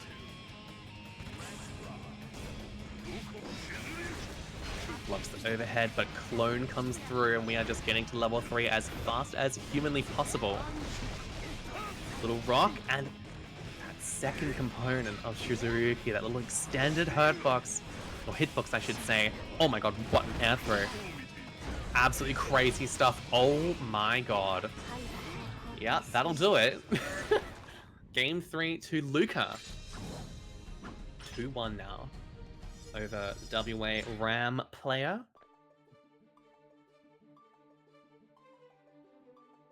And this is tough out here. I mean, this is the most serious tournament of the year, so we're going to be playing our most serious characters. Conflagads does have that elf out in the back pocket, but really deciding that Ram is the way forward here. Definitely has proven they can take a game, but they have to take the next 2 in a row up against the one and only Young Goat. Huge ask for anyone. Full walk back round start, still gotten hit by that Shizuyuki, by the way. Game 4. Oh my god, massive delay there by Luca, and it's just so painful. 2H. A little flip action as well. Oh, but we're mashed out, unfortunately. 2K 2D. Now, nice tap dust RC, looking for a burst, but Luca far too patient for that. Forward 2S, toss a sword as well. Look for some sort of mash, but this time I think Luca's cottoned on to the fact. Can't be mashing there, at least you get sword exploded. Little tick throw there from Conflagads, secure that round. Nice little momentum shift there for them. They are going to want to take that all the way into a game 4 and a game 5. Nagoriyuki gonna pop here. No, just barely not. Luca far too aware of the blood to let that happen. Oh my goodness, and what a 5H call out on the rock. Massive opening, huge health taken out off of a single 6H. Let's flip RC is the response by Conflagads. Little knockdown action as well, and toss the sword while you're at it. Oh, calls out a throw, and that's absolutely what you need to do against Luca. You need to take advantage of his habits, but unfortunately, in so doing, you can't expose yourself to the wake-up throw, or it's gonna end you up in set point here against Luca. This is your last chance now, and you have to win this round and the next game. I mean, look how difficult he's making it. Half health just about gone. Make that 66%. Little confirm there. Overhead. Nice pressure as well. Again, looking for some sort of response during sword pressure here from Luca, but too patient for it. Instead, it's empty jump and the tap dust RC. Not quite enough with the scaling to kill. And this gives Conflagads a single chance. Little jump, it's all blocked by Luca though. And the reversal super, that is gonna do it. Hole in one, baby, and that is the set going over to Antiku's own Luca. That's seed number 3 in this tournament bracket, baby, and definitely one of the favorites to take the whole ladder series. previous ladder series. If I recall correctly, Luca ended up second, I think it was, in the most recent ladder series, the winter ladder series, and I think third in the summer ladder series as well. Just a crazy player all round, and we can expect a lot more appearances by Luca in our upcoming brackets. Conflagads as well, though on the loser side of things now, definitely going to be a repeat performer in these tournaments. Really exciting stuff to see. Next game that we're seeing here, that looks like an Olliedog to me. Olliedog versus the one, the only, MetallicCake. Very nice stuff there. MetallicCake. Who are we playing? Are we playing the Chipp? Looks like it's going to be Chipp, baby. I don't know how Axel Eno goes. I'm not going to pretend like I know. I presume it's MetallicCake favored. But for now, Chipp is going to be the option. This is seed number 1, MetallicCake, up against seed number 4, Olliedog. Here we go. Massive matchup to start us off now. Olliedog, looking that color, what's that, 14? Axel low. Nice one. Burst's already gone. 6P tries a little 2S for their trouble. Massive Axel Bomber. Not enough. Instead, looking through the wall, it's going to be throw on Oki. Nice smash out by Olliedog there. Clinical. And Olliedog really earned his place as the 4th seed in this stacked bracket. Almost certainly going to be appearing in our top 8 invitational at the end of the season. But the question really is, can Olliedog take a step from MetallicCake? There are quite a few competitors. If you're new to the OCE competitive landscape for this game, there are a handful, I would say, of OCE players that can give MetallicCake a run for his money. Metallic, surely the #1 player in the region so far, but I mean, look at this. Olliedog really trying to make a case for himself. Look at that. Little mash out there, 2K. Getting the first game in this set against MetallicCake, as I was saying, surely one of those competitors in this season that can give Cake a run for his money. And that's part of what makes this season so exciting, is that it's not just one player absolutely dominating the field. It's a whole host. There is at least, I'd say, minimum half a dozen players in this season that can take the whole thing. You're really seeing the fruits of their work on display right now. Olliedog already at an advantage in this game too. Nice block on the Rekka 3 rather. And a big one vision. Send them through the Axel Bomber, dash through, and we get the wall splat too. Unfortunate routing there. Couldn't kill. Snail is the option. It's run up DP by MetallicCake. 5K toss a little tornado there for our troubles and get caught backdashing at the wrong time against that hit grab. Oh my goodness. Simple fast slash opens up Olliedog, but now we're back at full screen. Never mind, it's Chipp's enough. One little run up is going to close the gap. It's run up through here. Good call out by Metallic. Just spacing pressure yet again. Overhead comes through. Fujiyama Geisha comes through. We've still got time to actually drop that super and combo into it. Massive start here for MetallicCake, but Olliedog really improved his defense, I have to say. Going further into this year and over the last year or so, really been an amazing player to watch. Burst actually comes out here. Very brave choice by Olliedog. It's BRC forward. Overhead as well. But perfect 6P. And a tap dust is blocked there by Olliedog. This actually gives him an opportunity to kill. Can we get it? Yes, we do. MetallicCake hedging all his bets on that tap dust RC, but Olliedog ready for it. with the full punish. Incredible opportunistic play from Olliedog. And MetallicCake, #1 player in the region, down 2 games. Against seed #4, Olliedog, no doubt one of the strongest players in the region right now, but I mean, up 2 games. And MetallicCake sticking it out with this Chipp, by the way, choosing not to go for the Eno. Convinced he can get a reverse sweep on this secondary against easily the strongest Axel low player in the region. I'm sure he can too, and look at that, great awareness of the tension build there. Routing straight into the super. Little cross-up action, and burst is already gone here for Olliedog. These are brave bursts, but they seem to be working out. Hit grab on Oki, tap dust. We RC, and we get a counter hit Axel bomber. Full conversion. Splat a little early, unfortunate for Ollie, but we can still make the most of this. Excellent anti-air. Hit grab. 6H is tried. Just keeping that distance is all you need. He's on a sliver of health. Oh my goodness, and what a run up 6P from MetallicCake. Alpha Blade, and just the jump up JH. Olliedog is on set point here against MetallicCake's Chipp, and there is no opportunity to switch to Eno now. Oh my goodness, the walk-up throw is actually not punished. Instead, it's burst out of MetallicCake. Tries a run-up, gets the Fujiyama Geisha.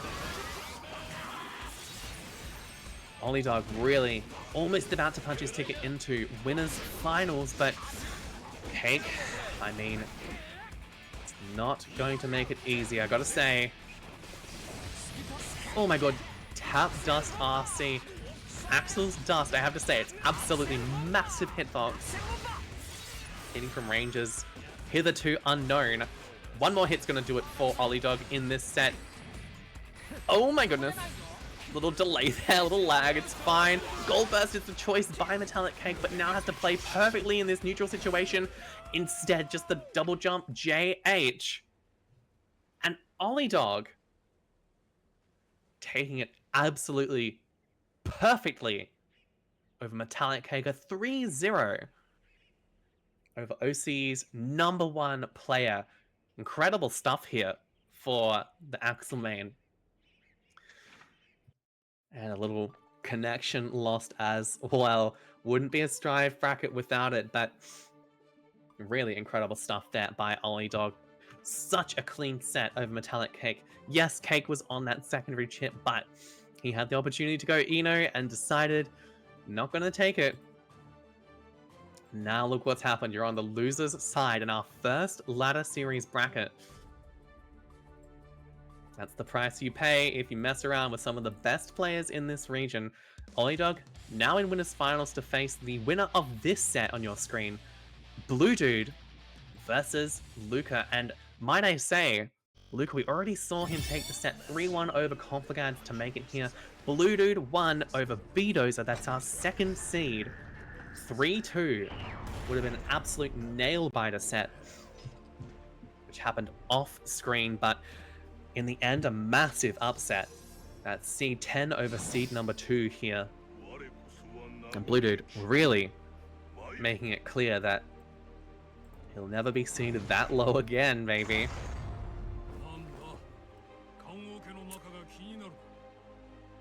And here we go.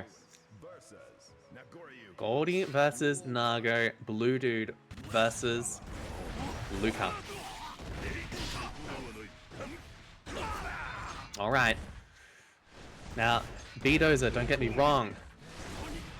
Very strong player, second seed for a reason, but Luca is kind of a different beast in a lot of regards. And the Nago as well is a tough matchup here. Oh wow. Recovers just in time to block that punish, and a little jump in from Bluedude. Nice couple of hops there. More jump ins. Keeps the corner with the burst. Bluedude just wants to make the most of this opportunity. Great backdash there from Luca. And look how patient both these players are playing right now. YRC calls out the backdash with the Skyfish. Little 2K and calls out a follow-up throw attempt. Luca absolutely getting called out right now. Does have burst to play with. A 2S 5H, that's huge here for Luca. One more opening's gonna do it, one more 6H, I reckon. Little deflect shield action, I think that was maybe a mistake, but we bait out the YRC, forces a burst out of Luca. 2H comes through, finds its mark with the 2K. Into the 684, very nice confirm there from Bluedude. Taking the first round, a great advantage to start us off here. Perfect backdash from Luca, but still not able to escape this corner. Bluedude absolutely locking down this gameplay. Again, a backdash, but it doesn't really matter in the end. Kara 5H, look at this insane pressure that you're having to deal with. Overhead, security cancel as well. How the hell do you escape this? Perfect blocks, but no, one opening is going to do it with all that risk build up. And Bluedude with the perfect round, taking a game over Luca. Bluedude having an absolute mammoth run tonight. And will we see, I know we're only one game into the set, but will we see an Olliedog Bluedude winners finals over MetallicCake, Bdozer, and Luca? Is it possible? We'll have to wait and see. Bluedude playing really well right now. Up a game over Luca, but Luca is not going to make it easy for them. Goldburst comes out, but it's just 6H in response to the drone. Such confidence out of Luca, as per usual. Calling out the backdash. Good choice by Luca. It's Goldburst in response as well. Both these players just wanting to take as much advantage as they possibly can. Look at this, such patience and just the stare down. Little whiff punish action from Luca. Fukio back, Fukio forward. Tap Dust RC is the option. Just let him tumble. Deflection comes out, maybe not the best use of meter there, unfortunately, but 2H. Nagoriyuki, the overhead, gets everyone. And Luca fighting back here. Really wanting this game too. Just to settle the momentum that Bluedude could be building here. We can get a little knockdown action going. Massive routing here, not deciding to pop. Instead, it's just going to be super, send them through. And maybe look for a pop route in the follow-up situation, possibly. Kick it forward, throw. YRC in response. Bluedude loves that option on defense. IB and its burst in the air. That was a weird little interaction. Again, 6H just works out here for Luca. The drone too scared to deal with that samurai nonsense, and Luca fighting back, tying the games up.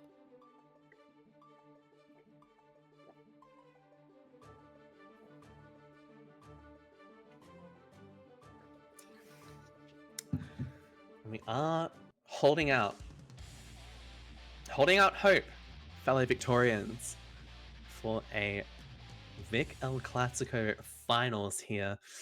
Ollie versus Bluedude, but I don't know, man. Luca, he's come back from so much worse.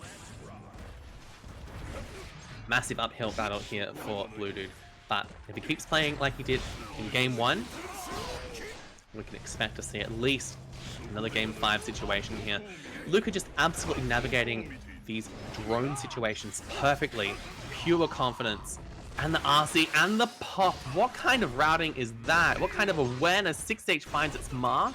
Has to FD, and unfortunately, just bringing down the guillotine here. Luca, not phased in the slightest. Got it download in Game 1, and suddenly it's just the Luca show now. What can Bluedude do from here? Really is the question. We've got security level 3, but look at this. Blood gauge 3 as well. We've still got blood to play with. Yep, Fukio back, a little 6H action. Recover in time. Punish here and a big counter hit from Bluedude. This is exactly what he might need. Nice little overhead, but no combo out of it, unfortunately. Jump, and what a jab here from Luca. Deflect shield, counter hit 2H. That is massive with the pickup as well, and we are certainly Yeah, we're just gonna pop, baby. Hit him with the 5p. Down me up. Game 3 going to Luca. Absolutely massive stuff.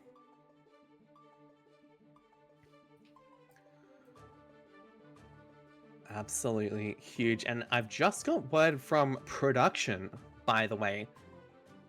If one upset wasn't enough, with Bluedude taking it over Bdozer 3-2, we've had another upset in loser's side.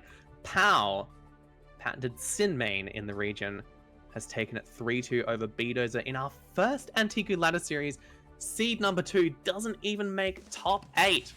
That's how competitive this season is now. Everyone is neck and neck. Upsets all around. Another upset on the other side of the bracket. HoodRush 3-2 over Grace. And another upset as well. Kyriachos 3-0 over Conflagads. We are not barely even into top 8 yet. And already there's been like 4 upsets. Crazy start to this ladder season. I have to say, if the rest of this year is anything to go off, we are in for the most competitive season we've ever had. That said, game 4, Luca and Bluedude. I mean, BRC forward, a little 5p action, RC 6H. And Luca is on set point here. If there's one thing that you can always bet on, it's Luca locking in after a download. Where to from here? Bluedude really having a miracle run before this match, but now Luca really making the most of this. It's just one more opening is going to do it. PRC. Burst to keep the corner as well. Clone, and this is surely going to do it. We don't drop these. 6H to close it out, and Luca taking that set convincingly over Bluedude after a little game 1 action, a little bit of a download. We lock in on those, baby. Luca making it all the way to winners finals of this tournament to fight Olliedog. Crazy stuff here. Bluedude with a really great run so far. Very commendable. 3-0 over Soop, 3-2 over Bdozer, and taking a game off of Luca, but Luca just locking right in, punching his ticket, potentially gunning for that first place in our first bracket that would put him at a major head start over his fellow competitors. For now, though, I think we're moving to the losers' side of this top 8. Absolutely massive turn of events here, I gotta say. As I mentioned, so many upsets tonight already. Olliedog 3-0 over MetallicCake. That's the #1 OCE player.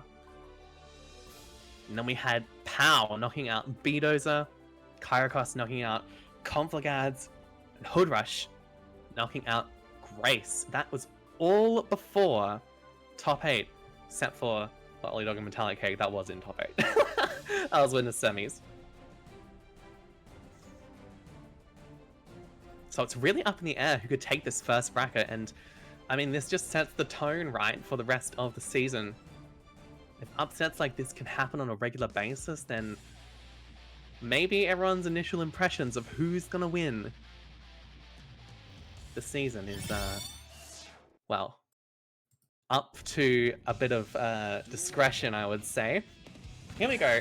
This is losers 8. We've got Kyriachos on the Potemkin versus Pow on that Sin.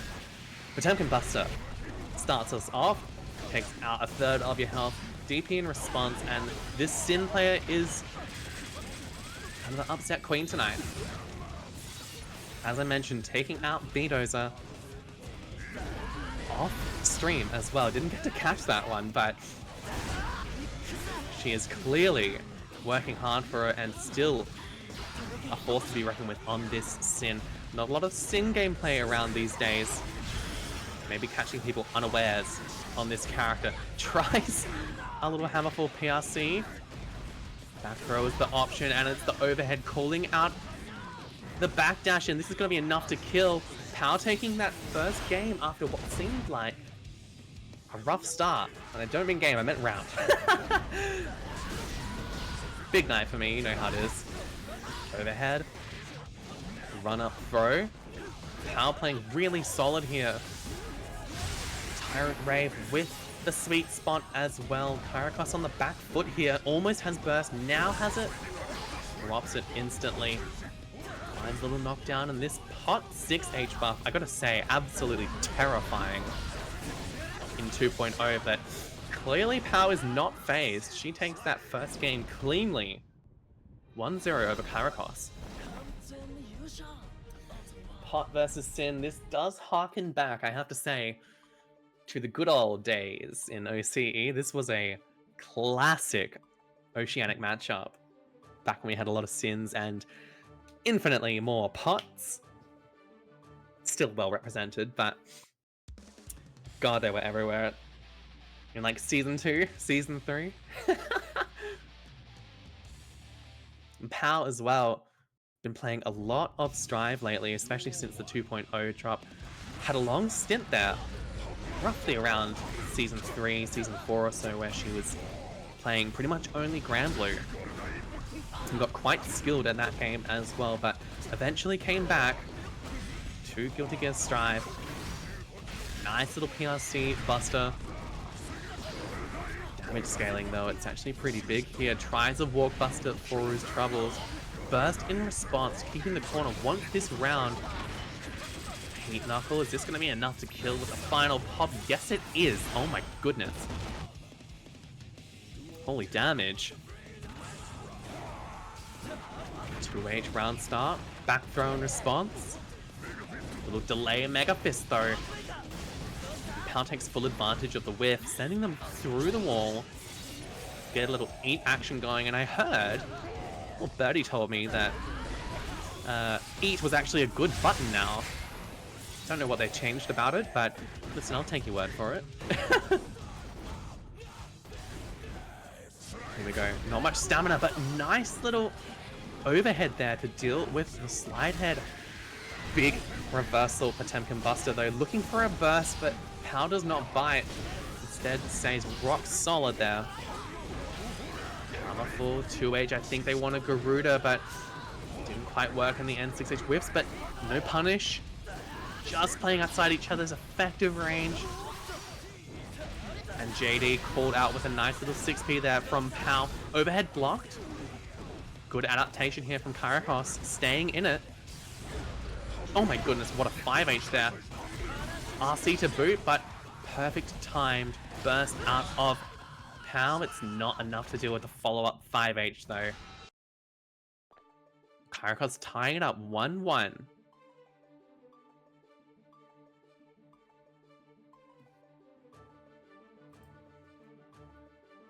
Huge stuff here. The winner of this match, by the way, moves on to fight the #1 seed of this bracket, MetallicCake. And no matter who takes this set, that is going to be massive work cut out for them.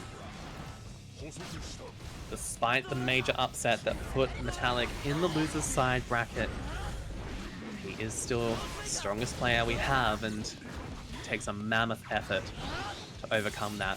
For now, you gotta get past your current opponent. And Power's making a really strong claim. Look at all that damage in this game. Is it 3 here? Just 3 openings is all she needs. Nice little perfect round there from Pow. Takes that round convincingly and off to the races again in this next round here. Court pressing again, maybe a little too eager here. Hammerfall is blocked and the perfect punish comes out of Pow. Little sweet spot action as well. 6k on Oki. Just fishing for some sort of counter hit here. It did work in the last game. Instead, we Hammerfall, PRC, Buster, the Potemkin Classic. Jab, jab. Oh my goodness. Calm down of that DP actually helping Pow out a lot there. Overhead, no RC to extend. Wants to keep the meter for this situation. Drops an RC. Flick is tried, but it's counter hit fast slash. Perfect spacing here from Pow. One more opening is going to do it. Kyriachos has to play absolutely perfectly here. find exactly the right opportunity, and unfortunately, Pow just too ready with her jump in. That's 2-1 against Kyriachos right now. And as a reminder, these players, all the players who made it up to 13th place or higher, do receive ladder points tonight. 13th place receives 2 points each, 9th gets 5, and then there's a bit of a jump if you make it all the way to top 8. 7th places get 15 points each here. One of these players is going out of the tournament in this set, Kyriachos or Pow, but they will be enjoying some points, gotta say. Regardless, it's just a matter of whether you can make it into that nice little 10-point bonus. Kyriachos really holding out for that, gotta say. Oh my god, Hawkbaker comes through and just the counter hit to it into the Potemkin Buster, not making it easy for Pow right now.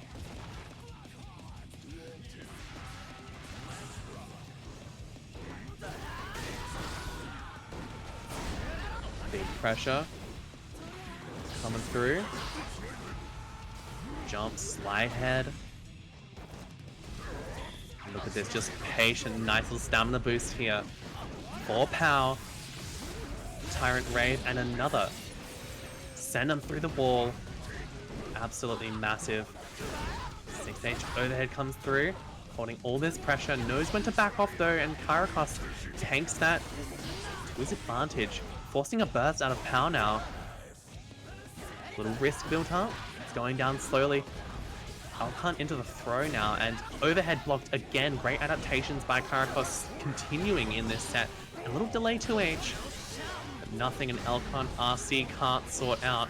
One more opening should do it for Pow. Throw attempt is actually teched by Kyriachos. Oh my goodness, what a backdash. That could have been the end of things. Good jab.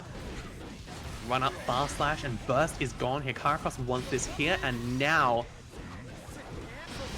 But what a tricky situation. One more opening is going to do it. A little bit of chip comes through. You've got to be careful of that.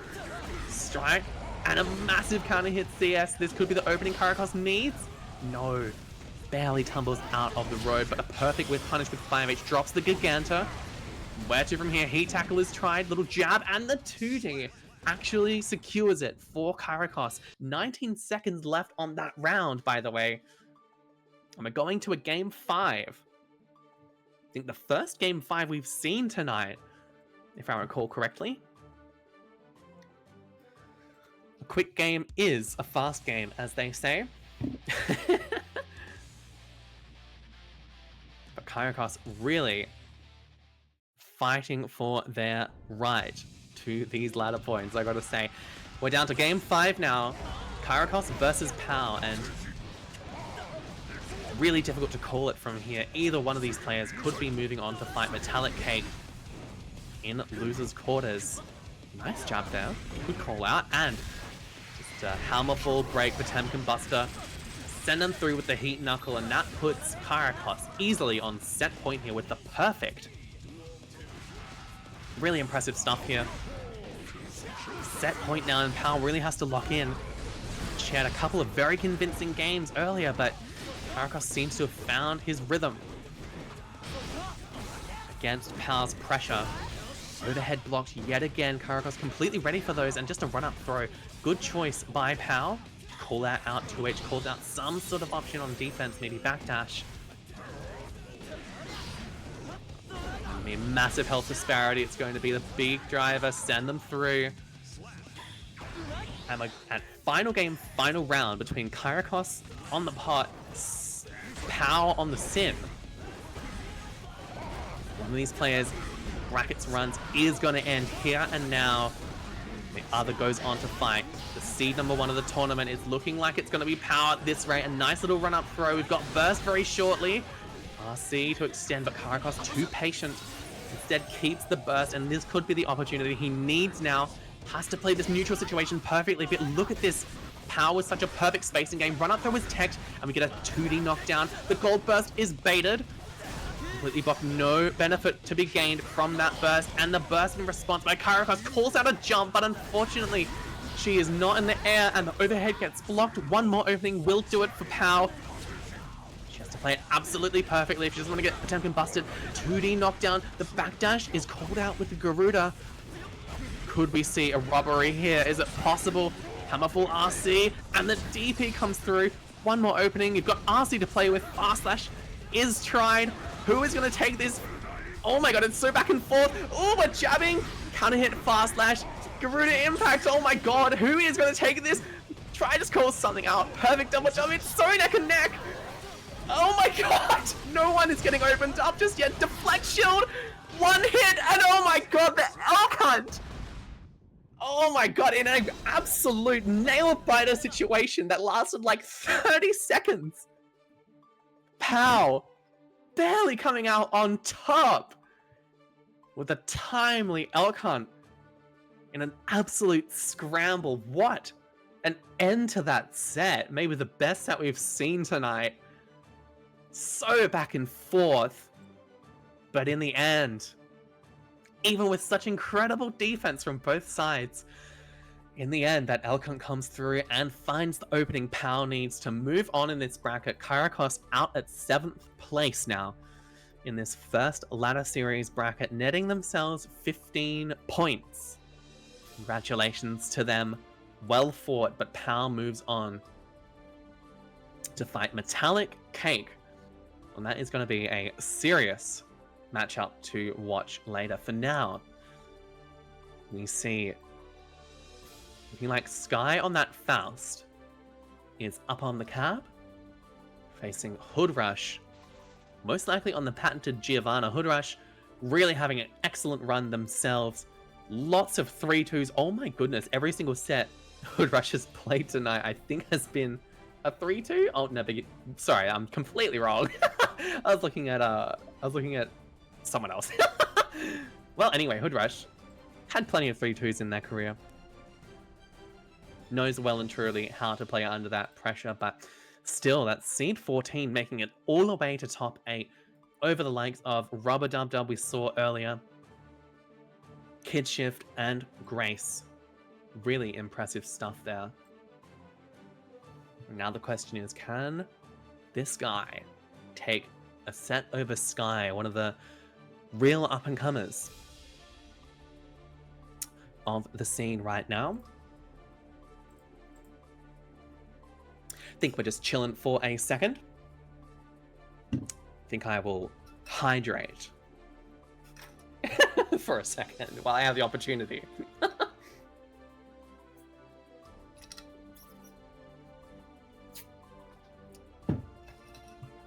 All hydrate redeemers in chat, stay winning. I'm actually gonna open up. I got this new water bottle recently.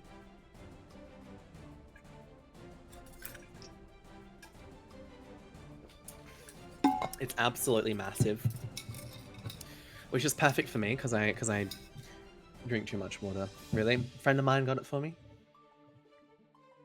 Very grateful to them.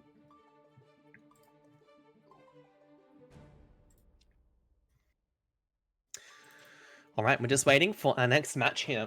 Sky versus HoodRush. And it's been an absolute pleasure casting this first Antiku ladder series for 2026 tonight. It's been months in the making, and a lot of people have contributed so much to make this happen. Keep on giving back to the OCE community. It's what we love to see. And we love to see our players enjoying our tournaments as well. And of course, everyone tuning in from all parts of the world, hugely appreciated. Recently had a bit of a spotlight shone on this region with MetallicCake's great international performance. If you're joining us from anywhere else in the world, welcome. This is our Antiku ladder series, the most competitive tournament circuit in the OCE region. And this is our first tournament out of about 18 in the entire circuit this year. And we are just getting into our next top 8 match. This is HoodRush on the Geo versus Sky on the Faust. Sky, one of those up-and-coming players, I think pretty highly seeded tonight. Almost made her seed if she wins this set in front of us. HoodRush, on the other hand, already made it in a pretty strong upset fashion. Seat 14, HoodRush is, and really showing why they've made it this far. Look at this pressure they are putting down on Sky right now. The roundhouse kick, and it actually gets a reversal. Sky just completely willing to drop bone-crushing excitement there and take the round for it. Impressive decision making by Sky. But HoodRush, clearly no joke. Really strong, solid Geo player. Kind of look at Rubberdbdb's Geo earlier in the bracket that we saw. Ooh, bit of a weird bomb explosion there. Couldn't result in much of an extension there for Sky, unfortunately. But as I was saying, HoodRush just got that more solid, neutral focus Geo. Oh, nice little fast RC. Toss a hammer as well for the wall splat. Great recognition there. Now Geo with a bit of meter to play with, but so does Sky. She's got 50 to play with, and we've already seen that she's willing to just drop it on a reversal where possible. 2K2D is the choice. Double overhead comes through. Instead it's burst out of HoodRush. And a little kick, flip kick, opening up with the 2S and the RC to extend is going to secure that round for HoodRush. Very nice stuff here. 2B round start, the Faust classic. Plus a couple items as well. Trumpet actually goes on the side of HoodRush. Nice little bit of damage there, but counter hit J2K. Turning the tables here. Picks up the Trumpet and eats a Meteor as well. Plus the Super. Great routing there. Graze even gets sent through the wall there, but ends up getting a bone crushing here, and HoodRush bit on the back foot. We've got Meteor, we do send it, and we get opened up. Unfortunately, no 5k pickup after the fact, but it's no big deal. Counter hit, J2K comes through. Afro Pop looking for a burst. Instead, HoodRush times it, so it's gold burst, but just look at this. J2K absolutely looking for it. Spiral arrow comes through, but the 2S opens them up. Weight tossed, and just keeping spacing here.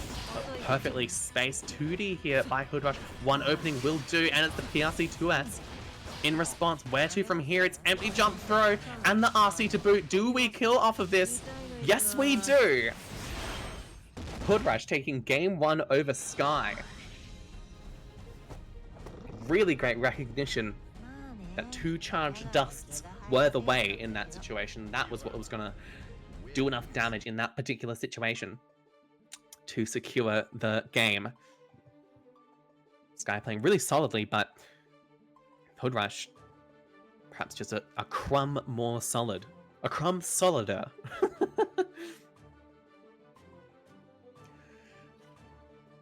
Now, HoodRush up 1, but listen, it tends to go, as we saw in the Luca Bluedude set, that you take 1 game to download and then the player is off to the races. We could be seeing a 3-1 here in favor of Sky, but HoodRush probably going to make the most that they possibly can out of this 1 game lead. Keep it solid, run those spacing traps, dash up, close the gap when you need to, do the Geo thing, you know. Slight delay here, getting into game 2, no biggie, no biggie. Hope everyone in chat has been having a great night, and just another quick shout out, haven't done it in about an hour and a half or so, but just a quick shout out to our graphic designers Yanto and Soop for hooking us up with some incredible rebranding this 2026 season. Really amazing work that they've both done to bring a new look to our ladder season. And the old assets that we used are still iconic, still great, but still no reason we can't use a little refresh as well. Massive love to Yanto and Soop. Absolutely massive. HoodRush leaving the room. Curious little decision. I think just trying to establish a bit of a better connection. This is Western Australia to New Zealand. In case you don't know, for our international viewers, that is, I believe, a further distance than East Coast to West Coast on the US. So We are literally covering a lot of ground in this ladder season, in this region in general. And Western Australia to New Zealand is often a tricky connection to navigate just because of the massive distance involved. But we do our best. Players do their best. And our TOs make the call as needed. If they need to. Give a game, give a round, DQ a player based on connection issues. You know how it is. Just waiting on VPN, gotcha. It's often a workaround for our players, especially those in WA needing to use a VPN. Just Australian and New Zealand things, really. But here we go. Looks like players are back on the cab. About to start swinging. And HoodRush up a game right now over Sky. Really capitalized on that scramble situation at the end. Not even scramble situation, just found an opening, really. Did the Geo thing.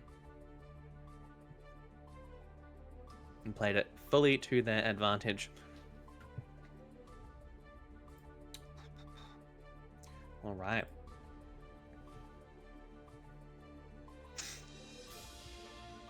Still chilling here, I think. And that's okay. We chill. We can take a chill pill. We've been going pretty hard for like the last 2 or so hours. It's been an absolutely breakneck pace, gotta say, with all these players absolutely coming out in force for 2026 season. But it looks like we're getting back into it now. Just as I say that, good time to hydrate before I cast the next couple games. Alrighty, getting into game 2 here, and well, I noticed that the scoreboard says 0-0.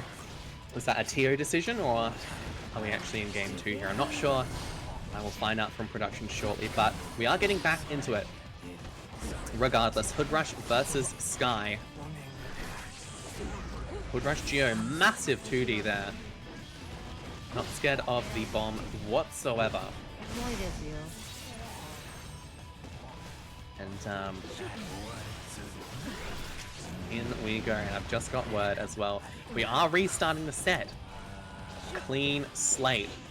Both players said that the connection was pretty much unplayable. So Tio has made the decision. We go back to 0-0. A fresh start here, and HoodRush up a round in this brand new set. Still first to 3. Nice little flip kick calls out the jab attempt by Sky. Eats a meteor for her trouble as well. Spiral arrow keeps up the reset pressure. Toss a meteor as well. Just block that. Simple. Weight on deck. Trumpet as well. Jabs are blocked. Toss a bunch of items. Weight comes down as well, but a hammer as well to boot. Plus a meteor. Really tough pressure to deal with here as HoodRush, but managing most of it. RC's on the throwdown, and it looks like we're just keeping burst. Good choice by HoodRush here. I would say hang on to that resource going into the next round. The health disparity is really just too massive to deal with, I'd say. And yeah, just a simple 2k out of Sky. HoodRush with the burst advantage, but Sky not that far off, really. It's not going to matter for too much longer, I would say, especially with Sky in the driver's seat. But that said, Mix actually whiffs here. Oh my goodness. Jump cancel routes as well. Dash up, fast slash, tries to find some sort of opening here. Overhead and the Mix again. Sky's been representing that a couple times now tonight. Oh my goodness gracious. Burst is instantly forced, unfortunately, pushing on like a little too much. Being in the bomb range, but what a call out on the gold burst. No, the extension has actually dropped. And this gives Sky a single chance back into this game. Mix. Actually, oh, we didn't have meter to extend there. And the throw attempts afterwards completely whiffed, but it's just one whiff punish away. Or maybe make that a spiral arrow neutral skip. That'll do just fine. HoodRush taking game 1 yet again.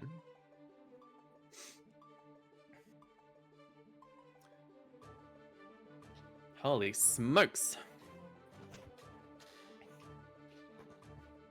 And looking like the connection is way better from the players, which is great to hear. Playable now, and it's almost like that first game never happened. HoodRush still a game up, but now on a good connection, which is excellent. Not often something that is possible between these two parts of the region, but tonight we're chilling. Alright, nice air-to-air there by HoodRush. Gold Burst is the response here by Sky in this game too. Toss a couple items, little trumpet, little banana peel action as well. Chicken block there from HoodRush. Good recognition by Sky not to RC there. Because your air blocking takes a longer time to get to the ground, therefore you don't need to really spend that resource to keep the pressure going. You just land on the ground and keep going. In saying all of that, HoodRush has now got Sky in the corner, and that's a flip kick. Counter hit is the choice here, but a nice little 2k banana peel sends them tumbling, and then yet another meteor here. Oh my goodness, what a gold burst, calling out the snip attempt and the trumpet as well. Kick flip is gonna do it. HoodRush playing really solidly right now into Sky, and very impressive stuff, but Sky has come back from worse. I've seen it before. 2k, nice. Good choice, backdash on the snip attempt. Very nice from HoodRush. Forcing a burst out of Sky, trying to keep the corner, the weight down, and we get the cross up. Got 100 meter to play with. We do send out all those items, and one of those was a meteor. We do get to play around a bit with that, like the afro. And just a simple combo to send them through the wall. Big stuff here going on 2D. Tried little neutral on our screen right now in this round 3. Gets a knockdown. HoodRush in the driver's seat, but 5H gets crawled. Oh my goodness, that 2D. Just in time for a whiff punish of 6p to deal with the thrust. And now look at this, back in the afro range. Yes, Sky does light it up. Toss a hammer, get the cross up, mix. Still a tricky situation to be in, as Sky though now going through the wall. Do have meter to play with. We've got over 50 burst as well. Good 6p, good call out on the jump in attempt. Really have to avoid that afro right now. And there is another neutral skipped attempt. Oh my god, massive. Oh my god, I didn't even know how to cast that. It was just so quick and so decisive from HoodRush, taking a second game over Sky. I don't know, I got hit by every single one of those. Great stuff out of the Geo player, and Sky on the back foot now. Still running with the Faust. Could end up going to something else. She does have a couple of different pocket picks available to her. Though Faust has really been the mainstay for her in the last handful of weeks, and it will remain that way. Sticking on this character for the remainder of the set. And HoodRush playing extremely well so far, I have to say. It's got to be a reset or bust here for Sky, and that is currently a really difficult ask for her to achieve how well HoodRush is playing. Good conversion there with the meteors. Both players 50 meter available. PRC, and we're just hanging on to burst. Good choice here by Geo. Nice little conversion there. And a 6p. Little jab there, little kick as well. RCs just in case the opponent is bursting, but HoodRush a little too experienced for that. Instead, stuck in the corner again. Yet again, 5H crawled. Sky really consistent with that, and both bursts now gone. Hammers interrupting your neutral skip. That is tricky. Bomb comes through, it's blocked. Another meteor, is this going to hit, interrupt Geo? Yes, it will. Unfortunate that HoodRush had to bail out of that pressure situation, but another hit from the skies. 2S, and it's an opening spiral arrow, and yet again called out. What seems like the third or so time now. PRC into the tap dust. Big conversion here. Toss a hammer as well, and the overhead. That's going to be enough to kill. Sky on the board, 2-1.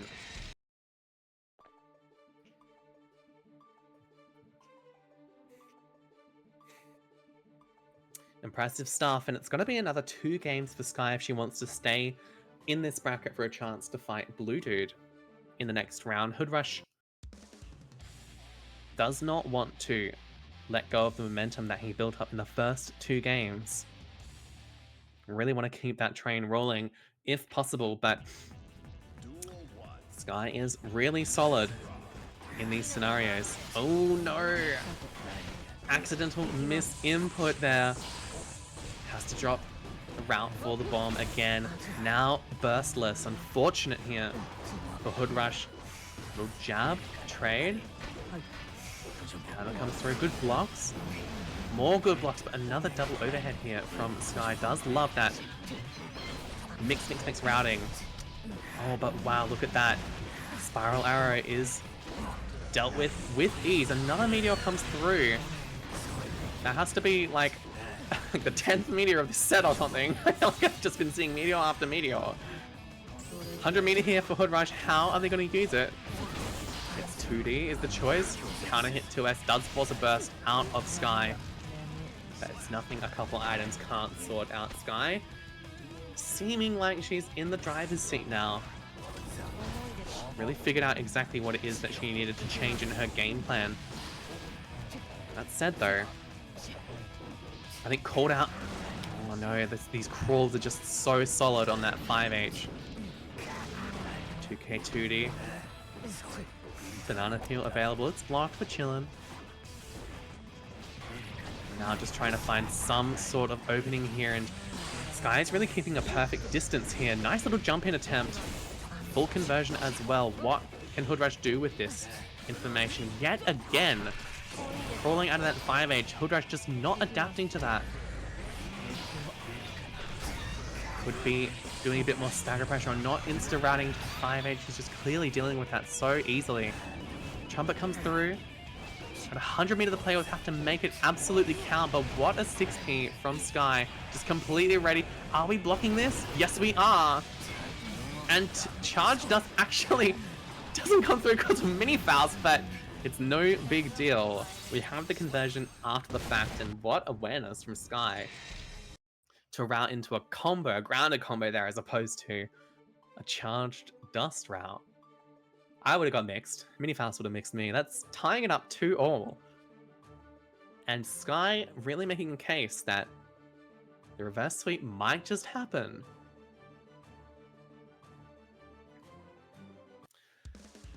HoodRush really got to lock in on this game 5 if they want to stay in the running for a few more points here. One of these players is going out at 7th place, accruing 15 points rather.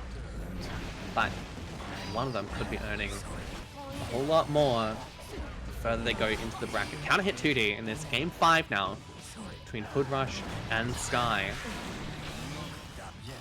Sky really just mixing them. Toss a little mini Faust. Get us going. Let us jump there. Unfortunately, maybe not the full conversion we really wanted. Mini Faust still here, and it's just 2K. A little bit of 2K pressure. Dash 5K, and HoodRush really needs to make the most out of every opening that they get. 2S actually opens them up, and we get Super here. This is a good opportunity for HoodRush. Not quite enough to kill, unfortunately. What is the option on Oki? Just a little delay pressure, trying to find some sort of opening in Sky's defense, and finds it. Now HoodRush on set point here against Sky. Showing it might not just be over for the Geo main just yet. Nice little air-to-air. Toss a hammer, toss a donut. Not really the items that we're looking for. Burst now available for HoodRush. Jab, but unfortunately you get fuzzy jump on the snip attempt. The extension, and we do force a burst. A meteor is here again. We jab. Puts us not quite in the most favorable position now, but Sky really has to play this perfectly. Item toss is just a little too greedy there. Now HoodRush with the dash up throw. One more counter hit opening is surely going to do it for the Geo main. Dash up throw is actually teched by Sky. What reactions, but the dash up 5k and the RC extension, that is going to be enough. HoodRush taking the set over Sky in losers 8. Incredible set we just watched.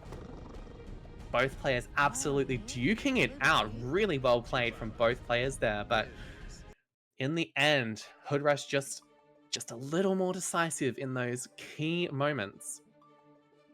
Sky really putting up such a great fight at the end, but not quite enough to get past the Geo main. Sky out of the tournament, now at 7th place. She wins 15 points on our Atlanta series. A great start in the season. And HoodRush moves on to fight Bluedude in losers quarters. But now we see our first losers quarters match. MetallicCake, seed number 1 of this bracket and easily the best player in the region, up against Pow. Cake on losers side after a crazy upset by Olliedog over in winners semis. Now Pow has the opportunity to reaffirm that upset. Cake, you might have noticed, on that Chipp Xanath, preferring Chipp to Eno tonight. Just a bit of fun tonight on the secondary. Keep it casual. Eno not necessary just yet. That said though, everyone else is playing their main character. Oh my goodness. Oh wow. Very active CS there. Oh, nice DP from Sin. Oh my goodness, overhead finds its mark there. Oh, tries a throw. Just a little misinput. And as I was saying, everyone else is playing their main characters. They have much more experience, comparatively speaking, on their mains than Cake does on Chipp. But, I mean, this is MetallicCake we're talking about, baby. He can confirm anything. First round going over to Mr. Frog. And Pow does have her work cut out for her. 6p. Big little walk up throw. Nice choice by Sin. Say Sin, I mean Pow. And a big confirm here and Tyrant Rave. Really nice stuff there. Ooh, trying to bait out some sort of throw. Alpha. Sukiyaki. No routing into the super, and burst is the choice by MetallicCake. Overhead blocked. Trying to find one more opening. Pow's defense though, really solid. PRC low, that is the classic, and the DP comes out. It's safe from MetallicCake, baits it out. Takes that game 1 from Pow. Nice stuff.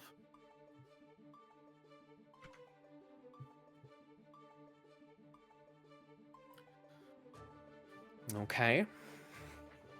Okay. MetallicCake really showing that even his secondaries are world class. Pow, a lot of work cut out for her. On the back foot now. Down the game. Having to deal with the menace that is Cake's Chipp. Here we go. Game 2. Tries an Edaware. Pulls out the recovery frames, and the throw attempt is tagged.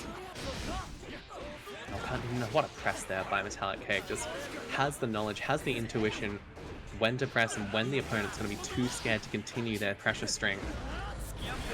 Saying that though, how a similar instinct. There you go. Great choice to DP there in the end. But overhead comes through, finds its mark, and we have enough meter to make the most of this. Delay DP is the choice, and it actually works out there. Really lucky interaction there for Pow. Overhead, and we have super to confirm into as well. Nice stuff from Pow. Fighting back here. It's not just going to be a rollover set here by MetallicCake. Blocks the cross up. Good stuff from Pal, but look at this pressure you have to deal with now. And yeah, just a run-up throw is going to call you out on your defense. 2K 2D into the super. Very nice. Gold burst comes through. 2H is just DP'd out, and MetallicCake playing really solid right now. Look at this. Just ready for every option that Pal has available. Except for that overhead, and this is going to be a full extension. No, we keep the corner. Just build a bit of stamina instead. What a press, by the way, after that block. Holy smokes. Oh, deflect shield is the choice here by Pal. Really brave choice here. Just blocking every single one of these, trying to find just one single opening with 2S. Cake playing out of the exact range.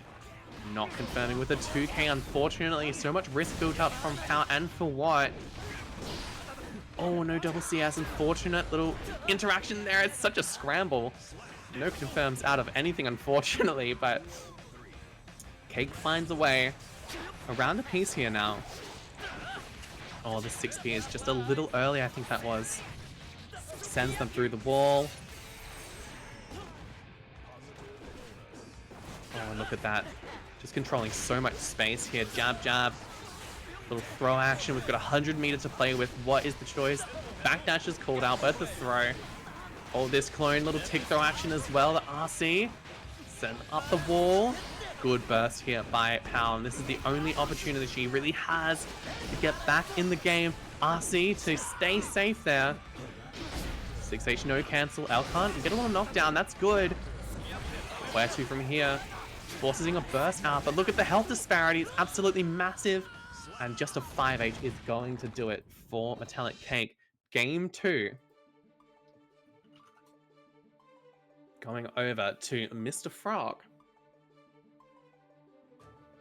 And Cake indicating that that one set that he lost 0-3, it was just a fluke. It's no biggie. Still in absolutely dominating form here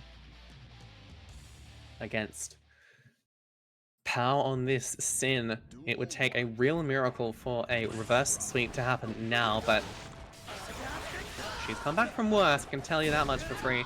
Game 3 underway. Little mix going, little press on defense, good choice. And run up throw. That frame kill and the overhead, instant confirm into the super, sweet spot to boot. Oh wow, what a DP there. Cake really reserving when he represents DP very carefully. Just enough to keep you unawares. Backdash fast slash is bursted by Cake to keep the corner. But look at that, just a run out by Pal, and she does convert that quite easily into the kill.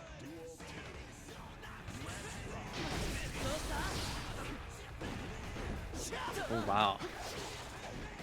IDFD, little jump in there, jump in action. Look at this perfect spacing from Cake. And wow, what a throw on the Elcant. That was crazy. That was on reaction, that's psychotic. Elcant tries a beak drive before her trouble, but unfortunately she's called out and Cake gets a full conversion here. No super, instead we save the 50 for the post-wall break situation. Jab? No full conversion. That's a tricky one to find a proper opening on, but look at this. Perfect conversion by Sin. 100 meter available for the Frogster, but where to from here? Flex shield is the option. Big driver is actually PRC'd out. Great recognition by Pal there. Oh, but no full conversion. Nothing. Another opening can't sort out. MetallicCake absolutely playing with his food right now, but I mean, he's just flying all over the screen, being a ninja, and what more can you possibly ask for? It's set point here for MetallicCake on the Chipp. Pal, last legs now. What can she do from here? It's tick throw by MetallicCake. Where to from here? This clone Oki is just so difficult to deal with. Instant routing into the super. You go through the wall. We've got burst and almost 50, but it's such a difficult ask. Look at that, the bait on the burst. No punish, but still such an advantageous position. One more opening is going to do it for MetallicCake. Massive health discrepancy here.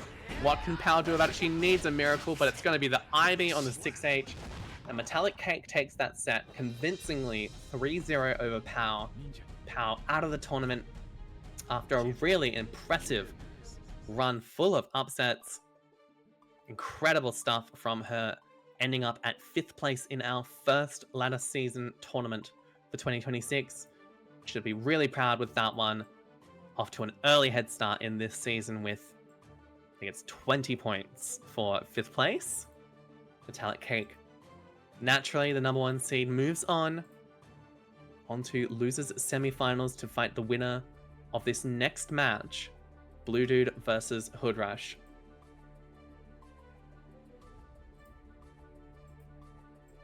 Good stuff. Now, Bluedude. Here's someone to watch this bracket. Had a really strong bracket so far. Like Pow, took a set over B-Dozer, took a set over Soop. Lost to Luca 1-3, but still in the running. Already secured themselves at least 20 points. Trying to make it a 30 with the 4th place, but HoodRush as well. I mean, this guy has just been absolutely cooking tonight in these game 5s. 1 over Grace, 1 over Sky. Now trying to prove Bluedude is the lesser player here. We'll have to wait and see. Game 3, I mean 1, is well and truly underway. I'm getting way ahead of myself. 5H, look at this pressure, and looks a lot like the pressure that Luca was dealing with in his first game against Bluedude. What do you even do? Not much, but just to take the damage and try to navigate the post-wall break situation. It's really tough. A little jump in works, but not for long. Bluedude jabs out of that with ease. 2K, good confirm there. Empty jump throw is teched, and now you're stuck in the corner. Never mind, we're actually jumping out again. Oh my goodness. Crazy little dust action there. Cancel. Now we're stuck in the corner yet again, just having to FD out. Tries a jump, but not against Goldie, unfortunately. It's really tricky. Finds an overhead Goldlewis. Pressure, baby. It's so difficult to deal with. We had an opportunity there, but the health is just racking up here. Drops the super, and anti-air fast slash is gonna do it. Bluedude taking that really cleanly in game 1.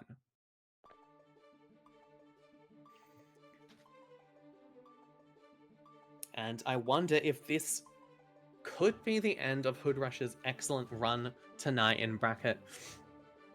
We'll have to wait and see what the future holds for him, but let's not count out HoodRush just yet. Just yet. There's still more Guilty Gear to be played here. And again, when Bluedude wins a game, he makes it seem so incredibly quick, incredibly strong. I think maybe the players are, again, just having a quick chat about the connection. It's a tough life being from Western Australia for many reasons, but you know. It's a tough life out here. Just in OCE in general, in terms of the connections we deal with. Some rough ones sometimes, but we do our best. We carry on, we work our magic, and that doesn't stop us from playing the game we love.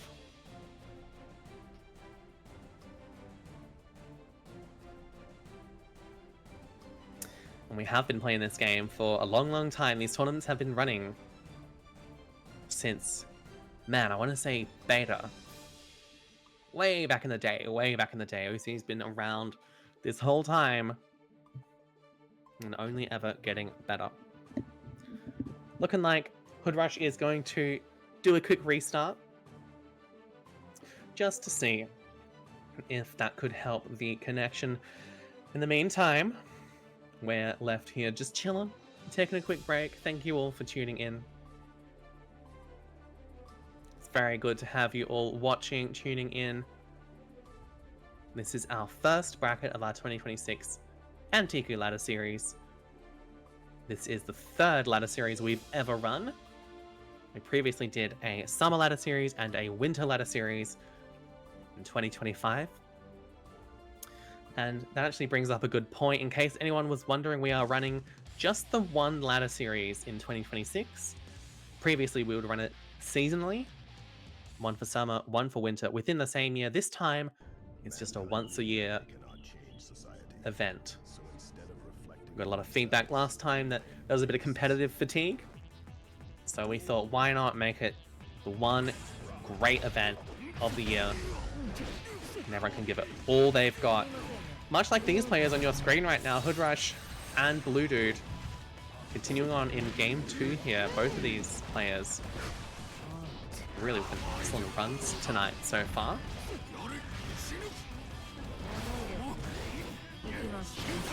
Full pressure, forcing a burst out. Skyfish is tried, and then the super. Bad super, by the way. Oh my goodness, how'd you block that? I guess crossed up. I got hit. FD, what else can you really do here? Oh, and what a super cancel, by the way. Just churning that one in the block string. Big risk build up for HoodRush, so if Bluedude finds an opening, might be lights out, but look at this. Oh my god, 5H actually finds its mark, but no confirm after the fact, it's just a jab. That'll secure it for HoodRush. Nice dash up 5k. Calling out Bluedude's instant attempted. Keeping his turn after the whiff button. Full conversion, fully charged dust. Keep that 50 for the post-wall break situation. Here is how you're going to use it. BRC up. Skyfish in response. Now it's stuck in the corner yet again. Look at this. And this is a tough situation to be in. The CS, unfortunately, we're baiting the burst there. Good awareness by Bluedude, but no full conversion after the fact. That's really tough. Could have ended it there, but HoodRush lives for now. Airware is tried, but instead we just burst to keep the corner. And I mean, what do you do from here? It's so difficult. Jump is tried, but it's just going to be overhead BT. Infinite pressure there for Goldie, and jumping out just isn't really the way against this character. It's really tough to fight this guy if you aren't confident in backdashing those BTs. Move ahead, look at this pressure every time. HoodRush is just trying to press, get out of this pressure situation, but it's just so difficult. The whirlwind comes through, jumping, playing a little bit of leapfrog here. Oh my god, man. 5H tried, 6Ps actually clash, and we're just mashing out here. Trade, trade, trade, and look at this. Back in the corner we go, but I think we're blocking this. Yes, we are. And a full punish to boot for Bluedude puts him at 2-0 over HoodRush. Might be putting an end to this Cinderella run from HoodRush now. Tricky stuff.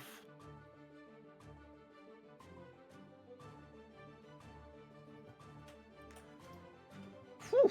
HoodRush with a reverse sweep on his hands. It's a big ask, always a big ask in a competitive landscape like this. And with so many upsets happening as well, you never really know which way it's going to go. You might have a good idea at times who's likely to win, but I mean, HoodRush beating out some serious players to make it this far in the bracket. Bluedude themselves creating an upset against Vito's earlier. Oh my goodness, burst is instantly called out by Bluedude, and we get the 5k extension as well. Drop a drone for our trouble. Nice head aware by HoodRush. Jab, jab, jab. Look at this pressure now. Just delaying, and Bluedude fortunately gets caught out at the end there. Flip kick, and a charge dust is tried. Extremely brave choice by HoodRush. I think just trying anything and everything that might open Bluedude up, but he's just way too ready for that. Now on set point here against HoodRush, potentially ending their bracket run at 5th place now. Bluedude wanting to move on in the bracket to fight the one and only MetallicCake. And that would be a great opportunity for him to create some major upsets that he hasn't already caused. Great confirm into the Skyfish, actually drops to keep the corner, but misuses the pressure instead. It's going to be instant burst to keep the corner. This is a really brave burst there. You've got so many resources on the side of HoodRush, and there it is. Just a simple PRC, double overhead. That's going to clear out the round. Bluedude still on set point, but down a massive resource in the burst now. Gonna have to play this defense situation very carefully. That is not the way to do it. HoodRush takes full advantage with the jump cancel route, sends them through the wall with the super. Bit of tension build penalty, but you do get to run Oki now, and look at this. Still in the corner, with punish is secured. And the empty air jump into the throw. Where to from here? No, it's just gonna be the counter hit CS, baby. Instant tornado kick, and HoodRush on the board with a perfect round. Big ups for the Geo player, not out of it just yet. Absolutely massive moves here being made by the Geo main, and Daniel says, with the huge raid, thank you so much. Welcome everybody to the stream. Hope you're all having a great time. I hope you had a great stream, Daniel, as well. We are in the middle of our first tournament bracket for our 2026 Antiku Ladder Series. If you're unfamiliar with it, this is an OCE-based tournament circuit that we run every year. This is the first bracket out of about 18 in a full tournament circuit series that we are running this year down here in Australia and New Zealand. You're currently watching losers quarters, I think it is. Yeah, losers quarters between HoodRush and Bluedude. Bluedude trying to find a way into this next match against MetallicCake, the one, the only. But HoodRush not making it easy for him. Look at this pressure he's having to deal with. YRC is the response, plus a Skyfish to boot, but we are blocking those. Oh my goodness, flip kick is tried, and just another flip kick. Why not? Send them through, and all of a sudden HoodRush with a bit of a momentum shift here. It's feeling like Bluedude is now on the back foot after having been so decisively in control. Maybe I say that too soon. Look at this pressure you're now dealing with in the corner. Having to FD all of this, but unfortunately we get called out on the overhead, and a massive counter hit CS into the level, which one? 3? Level 2, baby.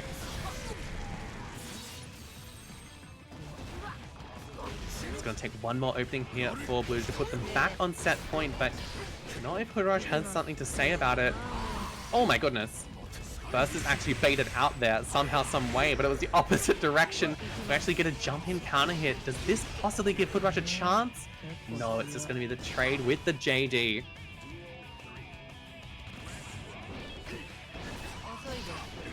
Big counter hit 5k in this round 3. Bluedude now on set point, by the way. Almost punched their ticket into the next round, but HoodRush holding on for dear life here. Trying to find some opening. There it is. Counter hit 2S comes through. 6p and the dive kick super to keep plus frames, but we're mashing out on that with punish there by HoodRush. Really good stuff. 50 meters to play with. It's going to be the flip kick into the low. Opens them up. Charged Dust is going to put HoodRush tying it up 2-2 with Bluedude. The Cinderella run keeps on going.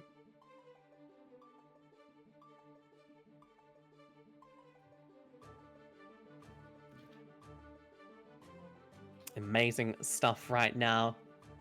Any international viewers in the chat, welcome to the OCE bracket, OCE tournament circuit for 2026. Have all of the regular tournament goers tonight in bracket, but with a lot of upsets. Our seed number 2 Bedozer knocked out before top 8. Absolutely crazy turn of events there. MetallicCake also down in loser's side. The winner of this match goes on to fight MetallicCake, and winner's side, best Axel main in the region, Olliedog versus the best Nago, Luca. We'll have to wait and see who makes it to MetallicCake and who makes it to losers finals and then grands. Right now, HoodRush really staking a claim to that spot. This is looking good for the Geo main. Stuck in the corner, nice air to air there. Guess that's technically an air to air. She is in the air when she does it. Oh my goodness, ID block. Ends up taking our turn back. Drop a drone on Oki as well. Jab, jab, hold this for eternity. RC extension actually makes us bait the YRC. Perfect burst from HoodRush in response. No clash cancel. And a double overhead as well. We do have a lot of resources on the side of Bluedude. We drop the deflect shield. We drop the super as well. Oh my goodness, and what a 2D. We use that opportunity. Jump over the opponent, keep them in the corner. 6p, keep them in the air. 2k is tried, but just 6p in response. And now HoodRush making an absolutely huge comeback here on set point. Looking to punch their ticket to their match with MetallicCake. Hold this pressure, stagger, delay, and we run the super in response to the 2k match. What a crazy call out by HoodRush. Got a little bit of risk build up and 50 burst, but Bluedude is not really going to have a chance to use it maybe here, and it's delayed. It's completely called out. And the Alt F4, that is cold. Crazy end to that set, and what a victory by HoodRush. Incredible gameplay there, and just perfectly read like a book in that last round as well. Bluedude out of the tournament at 5th place. Really impressive run by them, taking out our 2nd seed Beatdozer in the process, but in the end falls to HoodRush, who was having a crazy run tonight. Really, really incredible stuff here. Bluedude accrues 15 points in our ladder series. Puts them at a good head start for the year, but HoodRush secures at least 20 for themselves. Now we're going to be seeing from our winners finals. Luca on the patented Nagoriyuki up against the region's strongest Axel main easily in Olliedog. Olliedog upsetting MetallicCake 3-0 to get to this position, and Luca taking it over Bluedude 3-1 to get to our winners finals match. Here we go, Luca versus Olliedog. Game 1 underway here. Let's get going. Now both of these players really, oh my god, popping so early there, by the way. Slight blood mismanagement by Luca, but oh my god. Bring down the guillotine on him. It's easy as that. In the blink of an eye, that first round, I was about to say both of these players have such a strong chance of winning this entire ladder series this year, but god, it's really crazy to call these days. I mean, we already saw tonight such incredible upsets. Really feels like the top 10 or so players in these brackets have just about as equal opportunity to beat any one of their fellow top 10 players. And again, look at this. Luca just knows when to find the opening that he needs, and Olliedog, usually a really explosive sort of player, understands, oh my god, understands, I was going to say understands, know when to press, but Luca just completely calling out the hesitation there. Like a shark that's caught a whiff of blood, takes that first game completely in dominating fashion. Crazy stuff.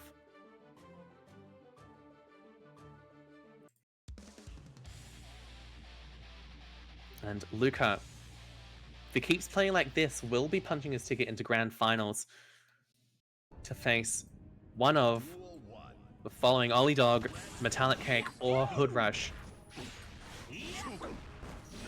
Have to wait and see. It's a little early to call, but then again, these rounds can just go by in a flash when you're talking about Nago. Olliedog, a lot of confidence with that run-up CS.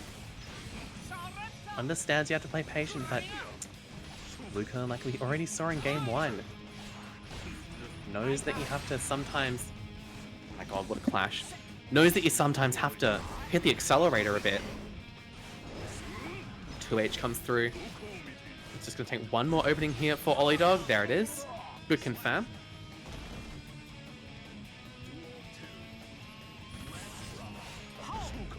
Oh my god, IB into the mash. Good recognition by Luca. Olliedog up around and really very content to just lame it out a little bit. Tries a tornado for their trouble, but gets caught out in the follow-up situation. Called out with the delay CS as well. Just the walk-up confidence out of Luca right now. Luca RC. And it's just kind of a war of attrition right now. Olliedog understands that to great effect.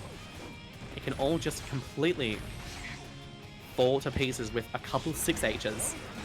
Oh my god, what a throw. Great call out by Olliedog. Tap Dust RC, reaching from half screen, I swear. Oh my goodness, the double jump.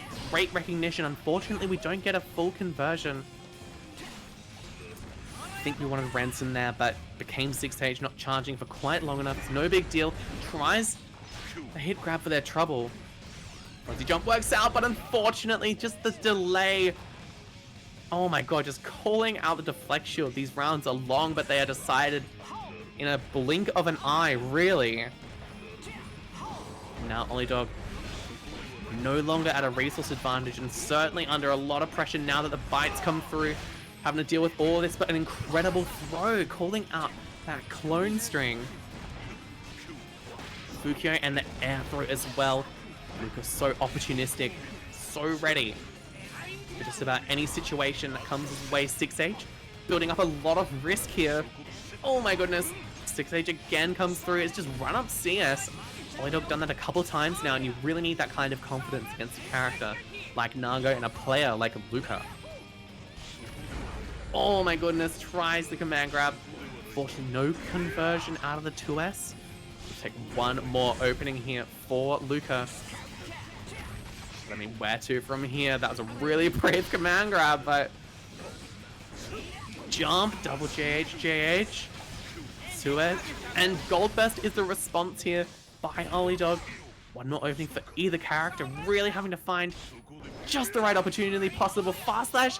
Oh my goodness, and what a confirmed perfect rounding there by Olliedog in the end. Really nice stuff there from Ollie. Tying it up 1-1. And all of the games that we've seen tonight, all of the matches have really been very explosive. I gotta say, they've been just flying past in a lot of ways. Even going down to the 5th game, final round in some situations, it's just been back and forth, slugging it out. And this is sort of the first time this tournament that we've seen the players really slow down. Oh my goodness. What a reaction from both players, that IB. Both these players just trying to find the right opportunity. And sometimes in a matchup like this, it takes a lot of patience. Olliedog just completely bravely running up and CS, or run up throw to boot as well. Tap Dust RC, and you never really think it's going to hit that far, but it always does.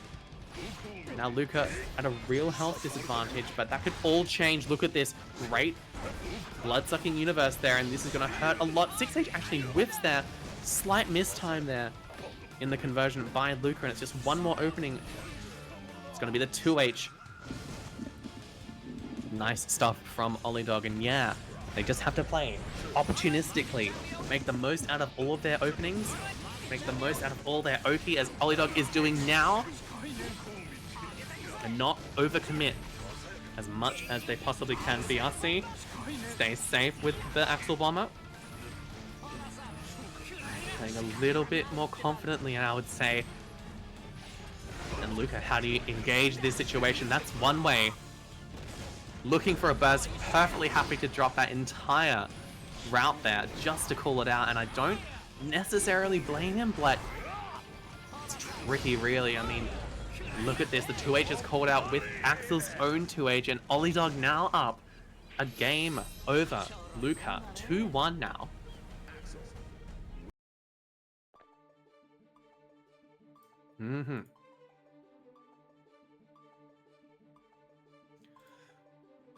Olliedog really playing very well right now, and Luca perhaps a little lost, just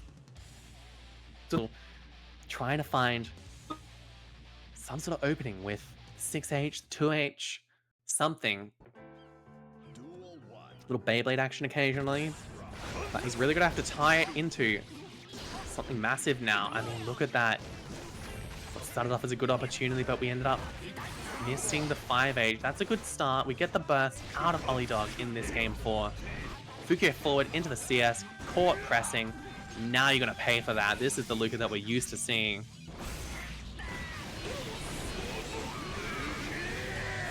Send through with the Nagoriyuki. One opening is going to do it. For some sort of option. Throw whips, but we're double jumping, so no real punish available for Olliedog. Fukia forward and just the throw. Very confident out of Luca, and this is the kind of change of pace that he needs right now. Olliedog just one game away from taking this set and punching his ticket into grand finals.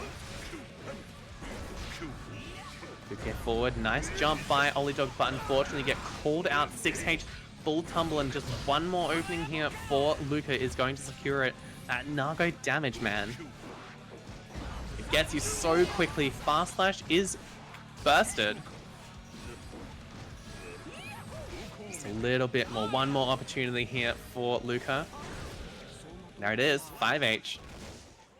Easy peasy. We go to a game 5 now in these winners finals. As expected of such high caliber players, gotta expect that they will go the distance every single time.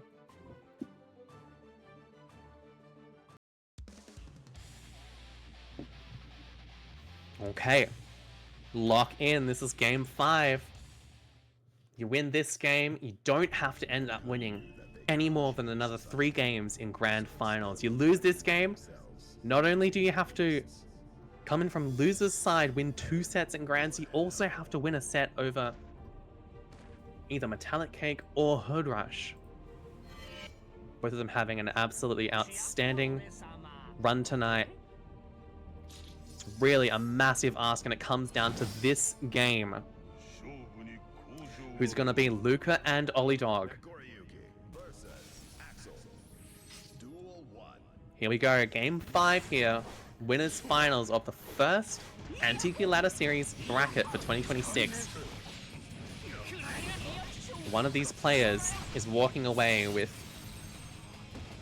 guaranteed 50 points. Another one walking away with guaranteed 40 points. Both of them want the first place spot 70. It's a huge advantage early on in the season. And if you can make it, you're pretty much punching your ticket into the money in the top 8 invitational. Olliedog off to a good start here. Lots of resources to play with, just keeping the distance, but Beyblade counter hit is the option. Delayed burst is a good choice there. 2H is air blocked, but the double jump, that's been calling Luca out quite a lot lately. Are we going to be seeing a burst from Luca? No. He decides it's far better to retain the burst for this next round, but this next round is set point for Olliedog. All Ollie has to do is keep Luca at bay. Play that long attrition game. Try to engage when you can, but otherwise just keep that distance, baby. Stay full screen. Drop a Renson every now and then. Punish a 2H whenever Luca gets a little bit too eager.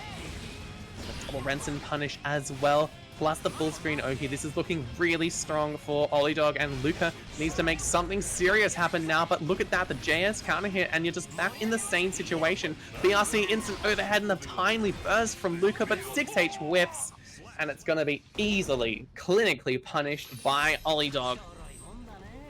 Congratulations to Ollie punching their ticket to Grand Finals winner's side in the first Antiku Ladder Series bracket. Really impressive stuff here.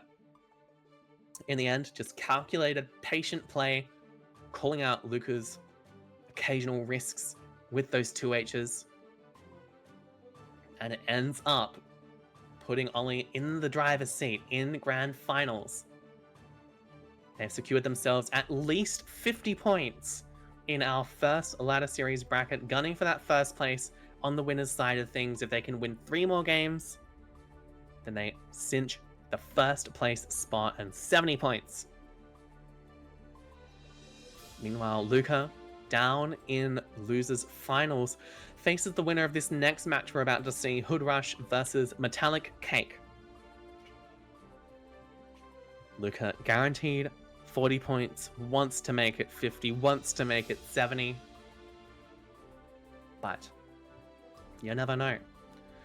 You never know how it's all going to go down. We're down to our last 4 competitors now. And MetallicCake, not once this bracket has he pulled out the Eno, and I think that is by design, partly using it as a bit of experience on the Chipp, bit of competitive experience on his secondary, partly just having a bit of fun. You know how it goes. But MetallicCake, I mean, this is the guy, 4th place at AWT Finals. And he has to face at least 2 other competitors for what was originally thought to be a pretty easy first place for Cake.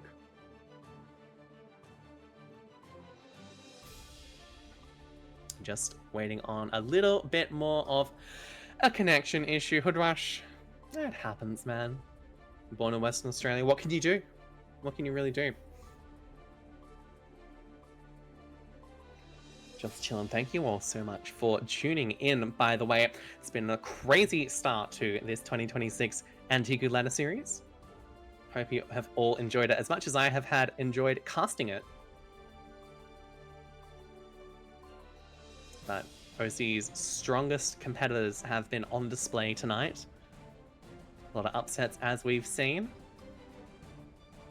And really sets the tone for the rest of this season. I reckon it's going to be extremely dynamic. I reckon there's going to be a lot of crazy upsets throughout this season if this bracket's anything to go off of. Have to wait and see. If you're just tuning in as well, welcome to our Antiku Ladder Series. This is the premier Guilty Gear Strive tournament circuit in OCE. Run by Antiku FGC, that's us. And it is a prized premier tournament circuit running for about 4 months, during which players accrue points for a chance to get in the money for that prize pot. We have a starting pot of $200 and it's only going to go up from here. We have another 17 tournaments, I reckon, that you can be contributing to the pot for these players to duke it out in. But for now, we're getting on with our losers semi-finals match. MetallicCake versus HoodRush. HoodRush been having an incredible tournament run so far. I have to say, been very impressed with this guy's gameplay tonight. Against the likes of Grace, Sky, Bluedude as well. Some serious heavy hitters. But now you have to go up against the heavy hitter, MetallicCake. Rank number 1 in OCE. How will you fare? Most players have fallen to this guy's secondary Chipp. And it's looking like the tank is off to a strong start here in this losers semis match as well. Only player Cake has lost to so far has been Olliedog, who just qualified for the winner's side grand finals. He did lose that match 0-3. Absolutely massive upset there. Question is, can anyone else take Cake down? We'll have to see. This is a good start here for HoodRush, a perfect round in this game 1. HoodRush got their work cut out for them, but clearly has been having the run of their career. What an air throw though. I mean, such incredible. Oh my goodness, I'm completely lost for words now. I've been commentating for like 3 hours straight. Crazy reactions is what I meant to say. Overhead blocked, great defense from HoodRush. Ooh, 2S actually drops there. Okay. Little wrecker action and a burst as well, dropping the 50, but MetallicCake just playing patient, letting the opponent just whiff their buttons, waste their resources, and that is often how he gets ya. Waiting for the opponent to make some sort of mistake, but HoodRush playing pretty patient now. Instant air dash though, and it's a double jab overhead. Ruga comes through. Big super, and one more opening's gonna do it. Not gonna be the KL for this time. Cake does occasionally enjoy that on Zansei Oki, but instead giving HoodRush one more opening possibly available to them, but no, just a perfectly spaced fast slash is gonna do it. MetallicCake up a game in losers semifinals.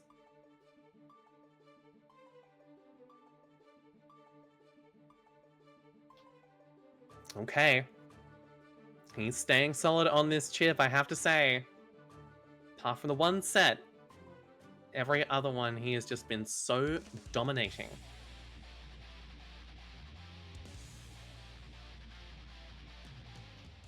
This appears to be no different. HoodRush really having a great tournament, but could this be the end? The last time I said that, ended up reverse sweeping Bluedude.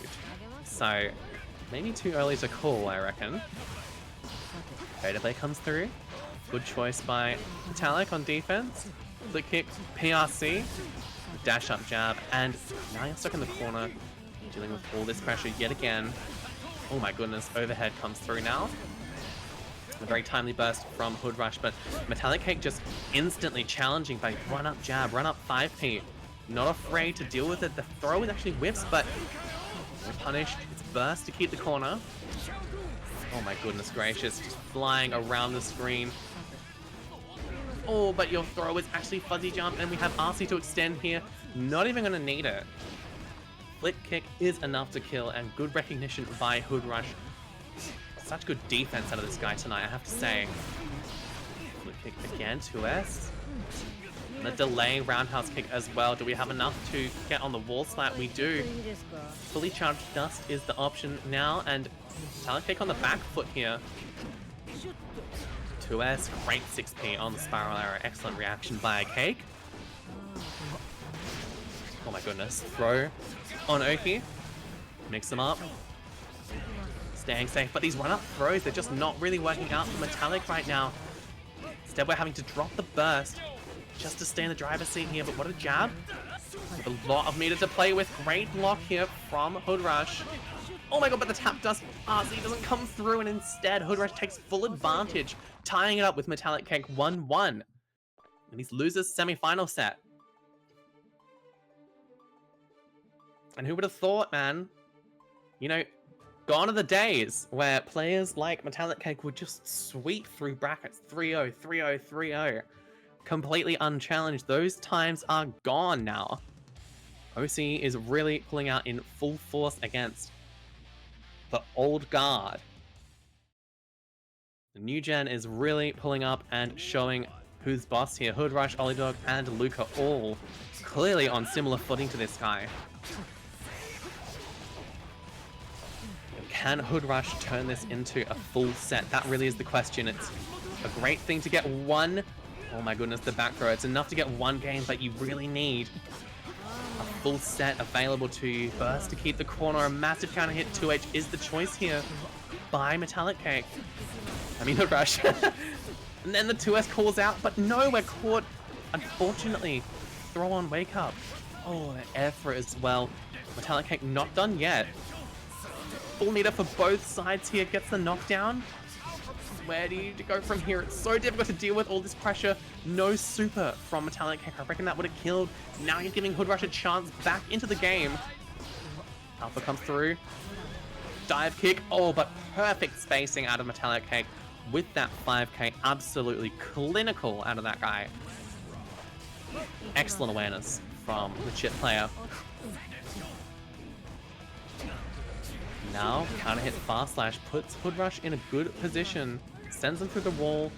No super. Keeps it for the post wall break. Another incredible air throw out of Metallic. It's just crazy. How do you even see that sometimes? Instant routing to the super.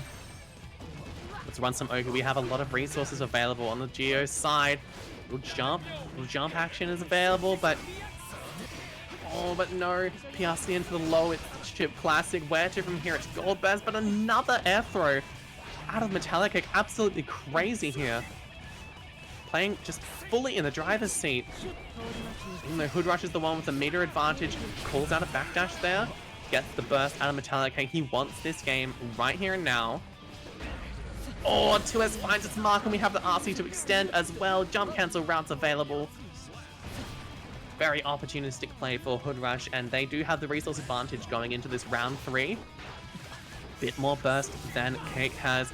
Overhead is blocked, not punished though. Bit of a weird spacing there. Flip kick, it's blocked. Cake ready for those.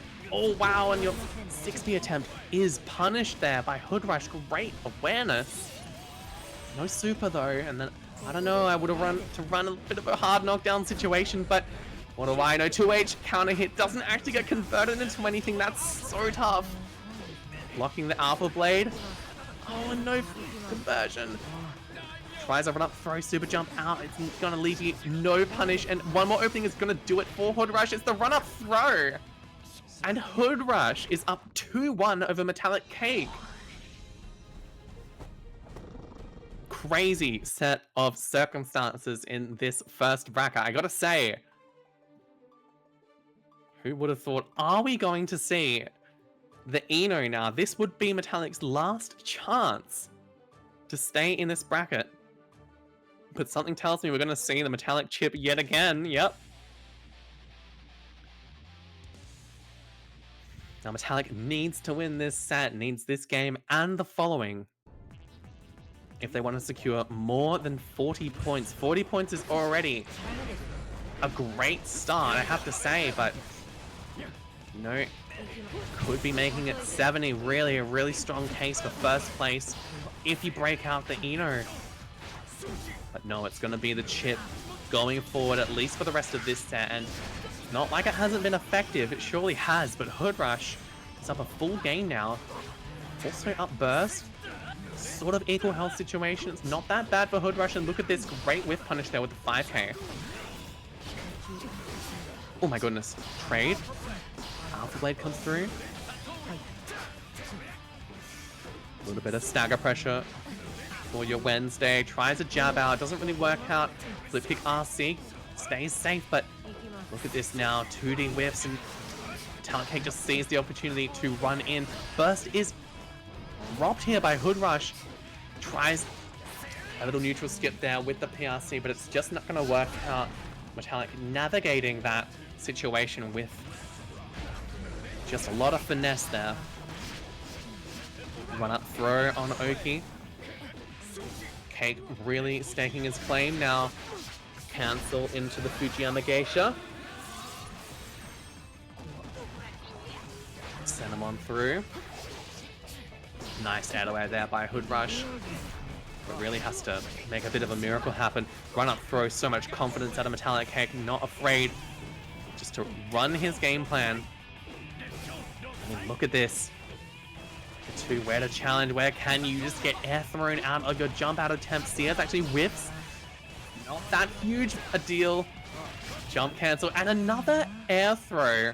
This guy has been so on point with his air throws tonight. It's absolutely nuts. And we go to a game 5 scenario. It's crazy what these players are doing tonight. And this is just the first of 15 other tournaments in the regular season. We're going to be seeing these players just get better and better and better as the next couple of months roll by. You'll have to stick around and watch each of those brackets to see who is taking the #1 spots here, because at this rate, it could be anyone. HoodRush, MetallicCake, Game 5 here. And the loser of this match goes out at 4th place, securing themselves 20 points. I mean, 30 points. Still gotta remember the points distribution.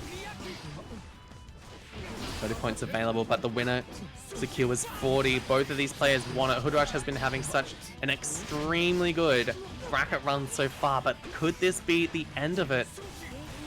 It's hard to say. Burst is dropped now, but what an anti-air by HoodRush. This might be the opening that they need. Big counter hit, and that's a lot of damage here. Oh my goodness. I think Cake might have been trying another air throw, but this time not working out. Run up 5k, the throws actually whiffs. Overhead is blocked. Oh, and just the run up CS, that's surely going to be enough to kill. A MetallicCake now on set point on the secondary chip. Wanting to find Luca in losers finals, and it's a good start here in this final round. Kara clone and yet another air throw, just calling it out every single time. Great press by HoodRush, exactly what they needed, but it's a DP in response, and again, Cake just not representing that enough to really be aware of it. As the opponent, it's so difficult. Dash up CS. Stagger pressure, trying to find some opening in this guy, and there it is. It's gonna be instant low into the 2S. Sends them through, that's great damage, but I mean, Cake could really just open you up in a blink of an eye, just like that. But keeping burst, good choice with the patience. Now we have a lot of meter to work with, but we have to use it perfectly here. Oh my god, tries a double down BRC. Oh my god, jab. Tries a little tick. Throw, no. Oh, and finds the opening they need. And wow, great RC extension just in case Metallic Twitch bursted there. And now it's final game, final round between MetallicCake and HoodRush. Who's going to take it? It's going to be the wake up throw. Now you're stuck in the corner. Not where you want to be. But we'll find a way out. Massive counter hit to H. Does force a burst out of Metallic. And where to from here? A big counter hit wrap, but unfortunately you get burst baited. We do block the cross up though on Oki. Oh my goodness. It could just be either way. The overhead is actually PRC'd into a low. MetallicCake pulling out all the stops for this. No full conversion, but that's definitely going to be enough. MetallicCake in the end, in a nail biter of a set, takes it 3-2 over HoodRush. What could have been insane interaction there, and just going down to the wire. Insane gameplay by both of those players, but HoodRush, their Cinderella run ends at 4th place in the first NTQ ladder series of the season. Congratulations to them. They walk away with a clean 30 points, putting them at 4th place on the ladder now. And we are now up to losers finals. MetallicCake still running this chip, still dominating fashion with it, up against Luca on the Nago. Here we go. Losers finals on your screen right now. Who's gonna take it? Oh my god, Gold Burst already off to the races in this game 1. Players not messing around at all. Rope is tried, but called out by Luca. Great DP here. 5k action. And this is kind of one of the classic Guilty Gear Strive matchups, I have to say. Chipp versus Nago is just definitely one of the classics out of the United States for sure. See this matchup quite regularly over there, but over here it makes its appearance. Fractal Fireball occasionally playing this matchup, but MetallicCake not so often. Instant route into the super, great confirm, and Luca does not drop burst there. Decides it's not worth the trouble. Would rather have burst in this round 2. Runs a little mix. Fast slash. The Beta Blade as well. Both hits actually working out there. JCK. Where to from here? I mean, this is a matchup where you have to be extremely opportunistic on both sides, but maybe especially as Nago. I mean, look at that perfect bursting by Luca there, and absolutely necessary as well. 5k is the choice. Calls out Metallic pressing.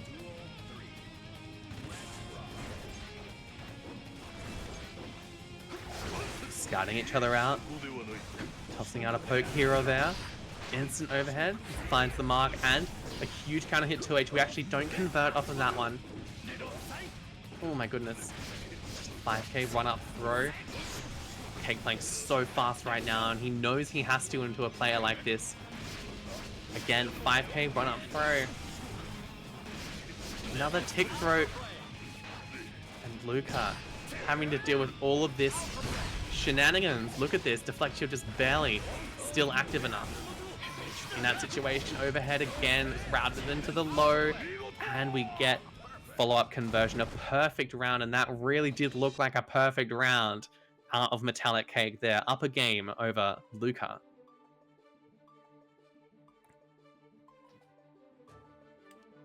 So back and forth, and MetallicCake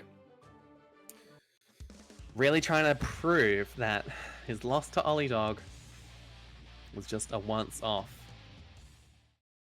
Even a 3-0 can be a once-off, I swear. I wonder if MetallicCake wins losers finals against Luca, would we see the Eno then against Olliedog? That would be a really hype moment, but we'll have to see. Game 2 already underway, and back throws for days right now, trying to look for some sort of option on defense. Luca is ready, but instant beta played. Cake knows that he has to represent a lot more offensive options. Has to be a lot braver in neutral, a lot quicker in neutral, a lot more decisive on defense as well. Against a player like this. Looks for a throw, I think.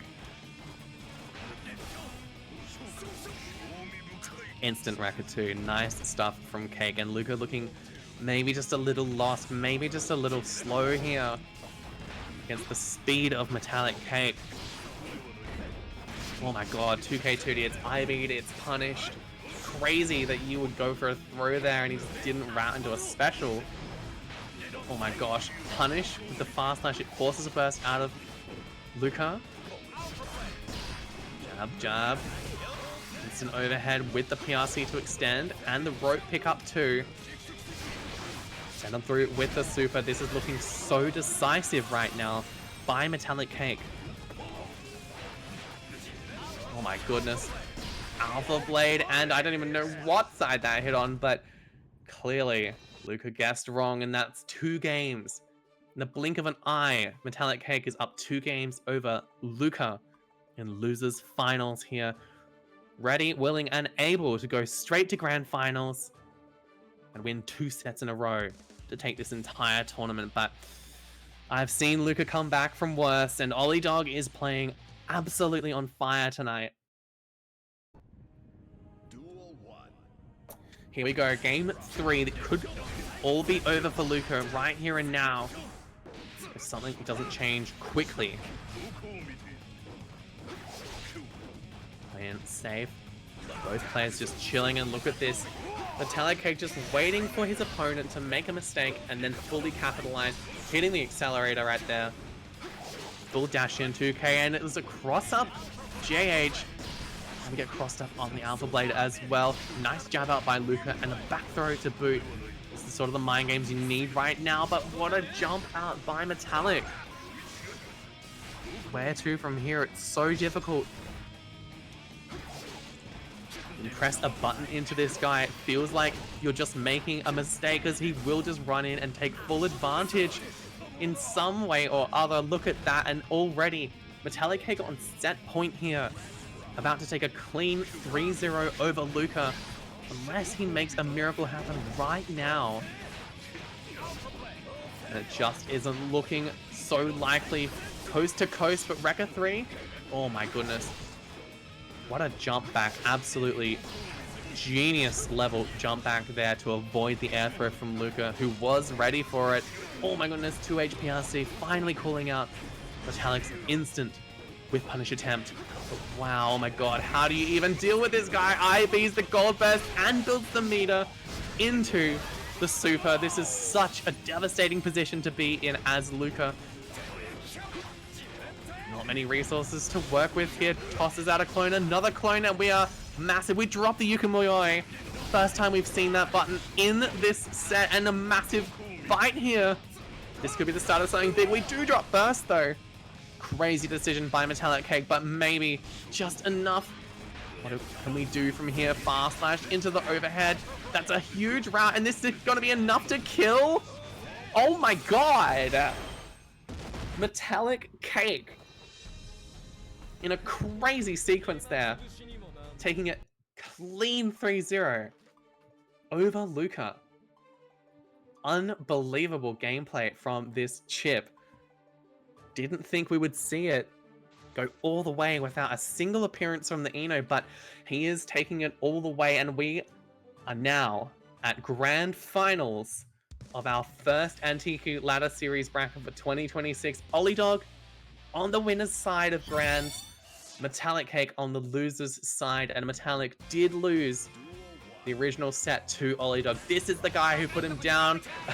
We're starting grand finals off with a charged dust. How could we not? It is Olliedog after all, shenanigans master. But I mean, if any time was not the time for shenanigans, it's grand finals against MetallicCake. You can't be messing around now. And here we go. The Chipp still fully in play here. And Olliedog still, of course, running the crowd favorite Axel. Ollie has just been playing so unbelievably well tonight. Convincing set into Cake and Luca. And now with a second opportunity to prove how solid he really is up against a player of Cake's caliber. Absolutely nuts. Overhead block, tries a jump out, but oh, and perfect blocks on that PRC attempt. No other player has been ready for that in the bracket so far, but Olliedog clearly ready for all the things that MetallicCake can throw his way. Tries an air throw, but Olliedog ready for even that. Man grab, Alpha Blade. Oh, what a press there by Olliedog. Just completely ready for anything that Metallic could possibly send his way. Both of these players, oh my goodness, what a tap does RC yet again. And game one going to Olliedog. Unreal start to this set. So dominating, almost like we were just watching the original set between these two in the replay in that winners semis set. Olliedog just really killing it.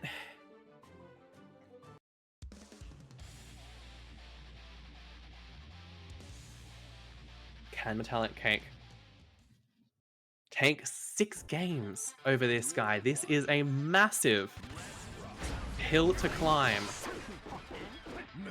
Olliedog is no longer messing around. It's 2k punish and an Axel bomber reversal in response to the leaf grab. That was unbelievable. Look at that insane damage. Tap dust is actually YRC this time, but just jump JH. Oh my goodness. Hit grab Oki and the run up throw. The confidence out of Olliedog right now, unbelievable. Work out of this guy. Big counter hit to start us off in this round 2 as well.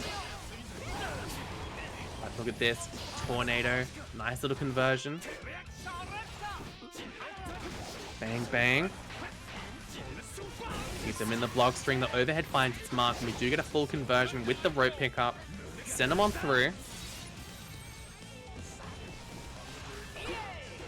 Ooh, 60 whiffs, no punish, but it's no big deal. Olliedog on a pretty massive health disadvantage. Does this even hit? No, it doesn't. Not even close. And these players are just absolutely playing psychotic right now. Oh my god, and it all ends in a patented MetallicCake air throw. Holy smokes. Could barely keep up there. Didn't even know I was watching. But here we go, running.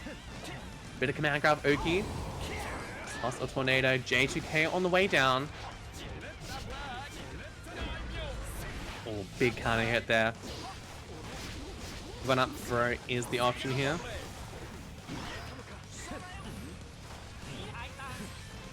Oh my goodness. And just another air throw. How many of these have we seen from MetallicCake tonight?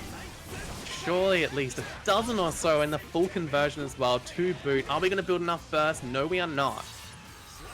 MetallicCake on the board, 1-1 with Olliedog.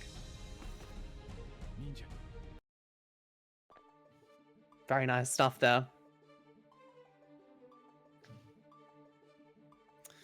And it's crazy. This 43-man bracket tonight, and it's all coming down to this Olliedog and MetallicCake. MetallicCake on the loser's side. Olliedog really proving themselves as one of the top players in the region. And for good reason. 2 more games and they will win this tournament, but Cake is probably the most difficult opponent they could have possibly asked for, especially on a character like Chipp. Tough out here. Game 3 well underway. Good patience by Ollie, but gets opened up with the overhead, unfortunately. Nice air-to-air. And such a good press here, forcing a burst out of MetallicCake. No bursting out of the super this time. Metallic just getting to run that Oki post-wall break. Bit of tension penalty, but no big deal. Little jab is tried by Olliedog, but look at this. When can you even possibly press there? Big burst out of Olliedog. It's really a brave burst there, I have to say, but maybe it's gonna work out. I don't know. BRC, no pickup, unfortunately. It's gonna be DP on Wake Up. Now at a really bad disadvantage in terms of resources.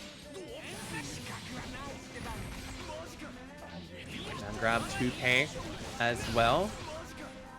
And again, run up throw is tried. Actually, this time doesn't work out. Instead, deflect shield on the very last proc of the tornado. But that said, I mean, one more opening situation and you get pulled out on the run-up throw attempt. Very nice from Olliedog there. Perfect round in this game 3. Better fast slash wins on the round start, and that said, the Alpha Blade is blocked. Oh my goodness, nice little confirm there. J2K overhead finds its mark with the RC extension as well, going all the way up into the heavens. Blocking the cross up. Well, the Oki afterwards. Oh my goodness, deflect shield actually works out there. Oh my god. Weird spacing situation there. Seemed a little close for comfort, but no full conversion out of MetallicCake. YRC in the response by Olliedog. Both these players, one of them is going out with 50 points, the other with 70, and MetallicCake gets game 3, trying to make it. Him with the extra 20 points over Olliedog.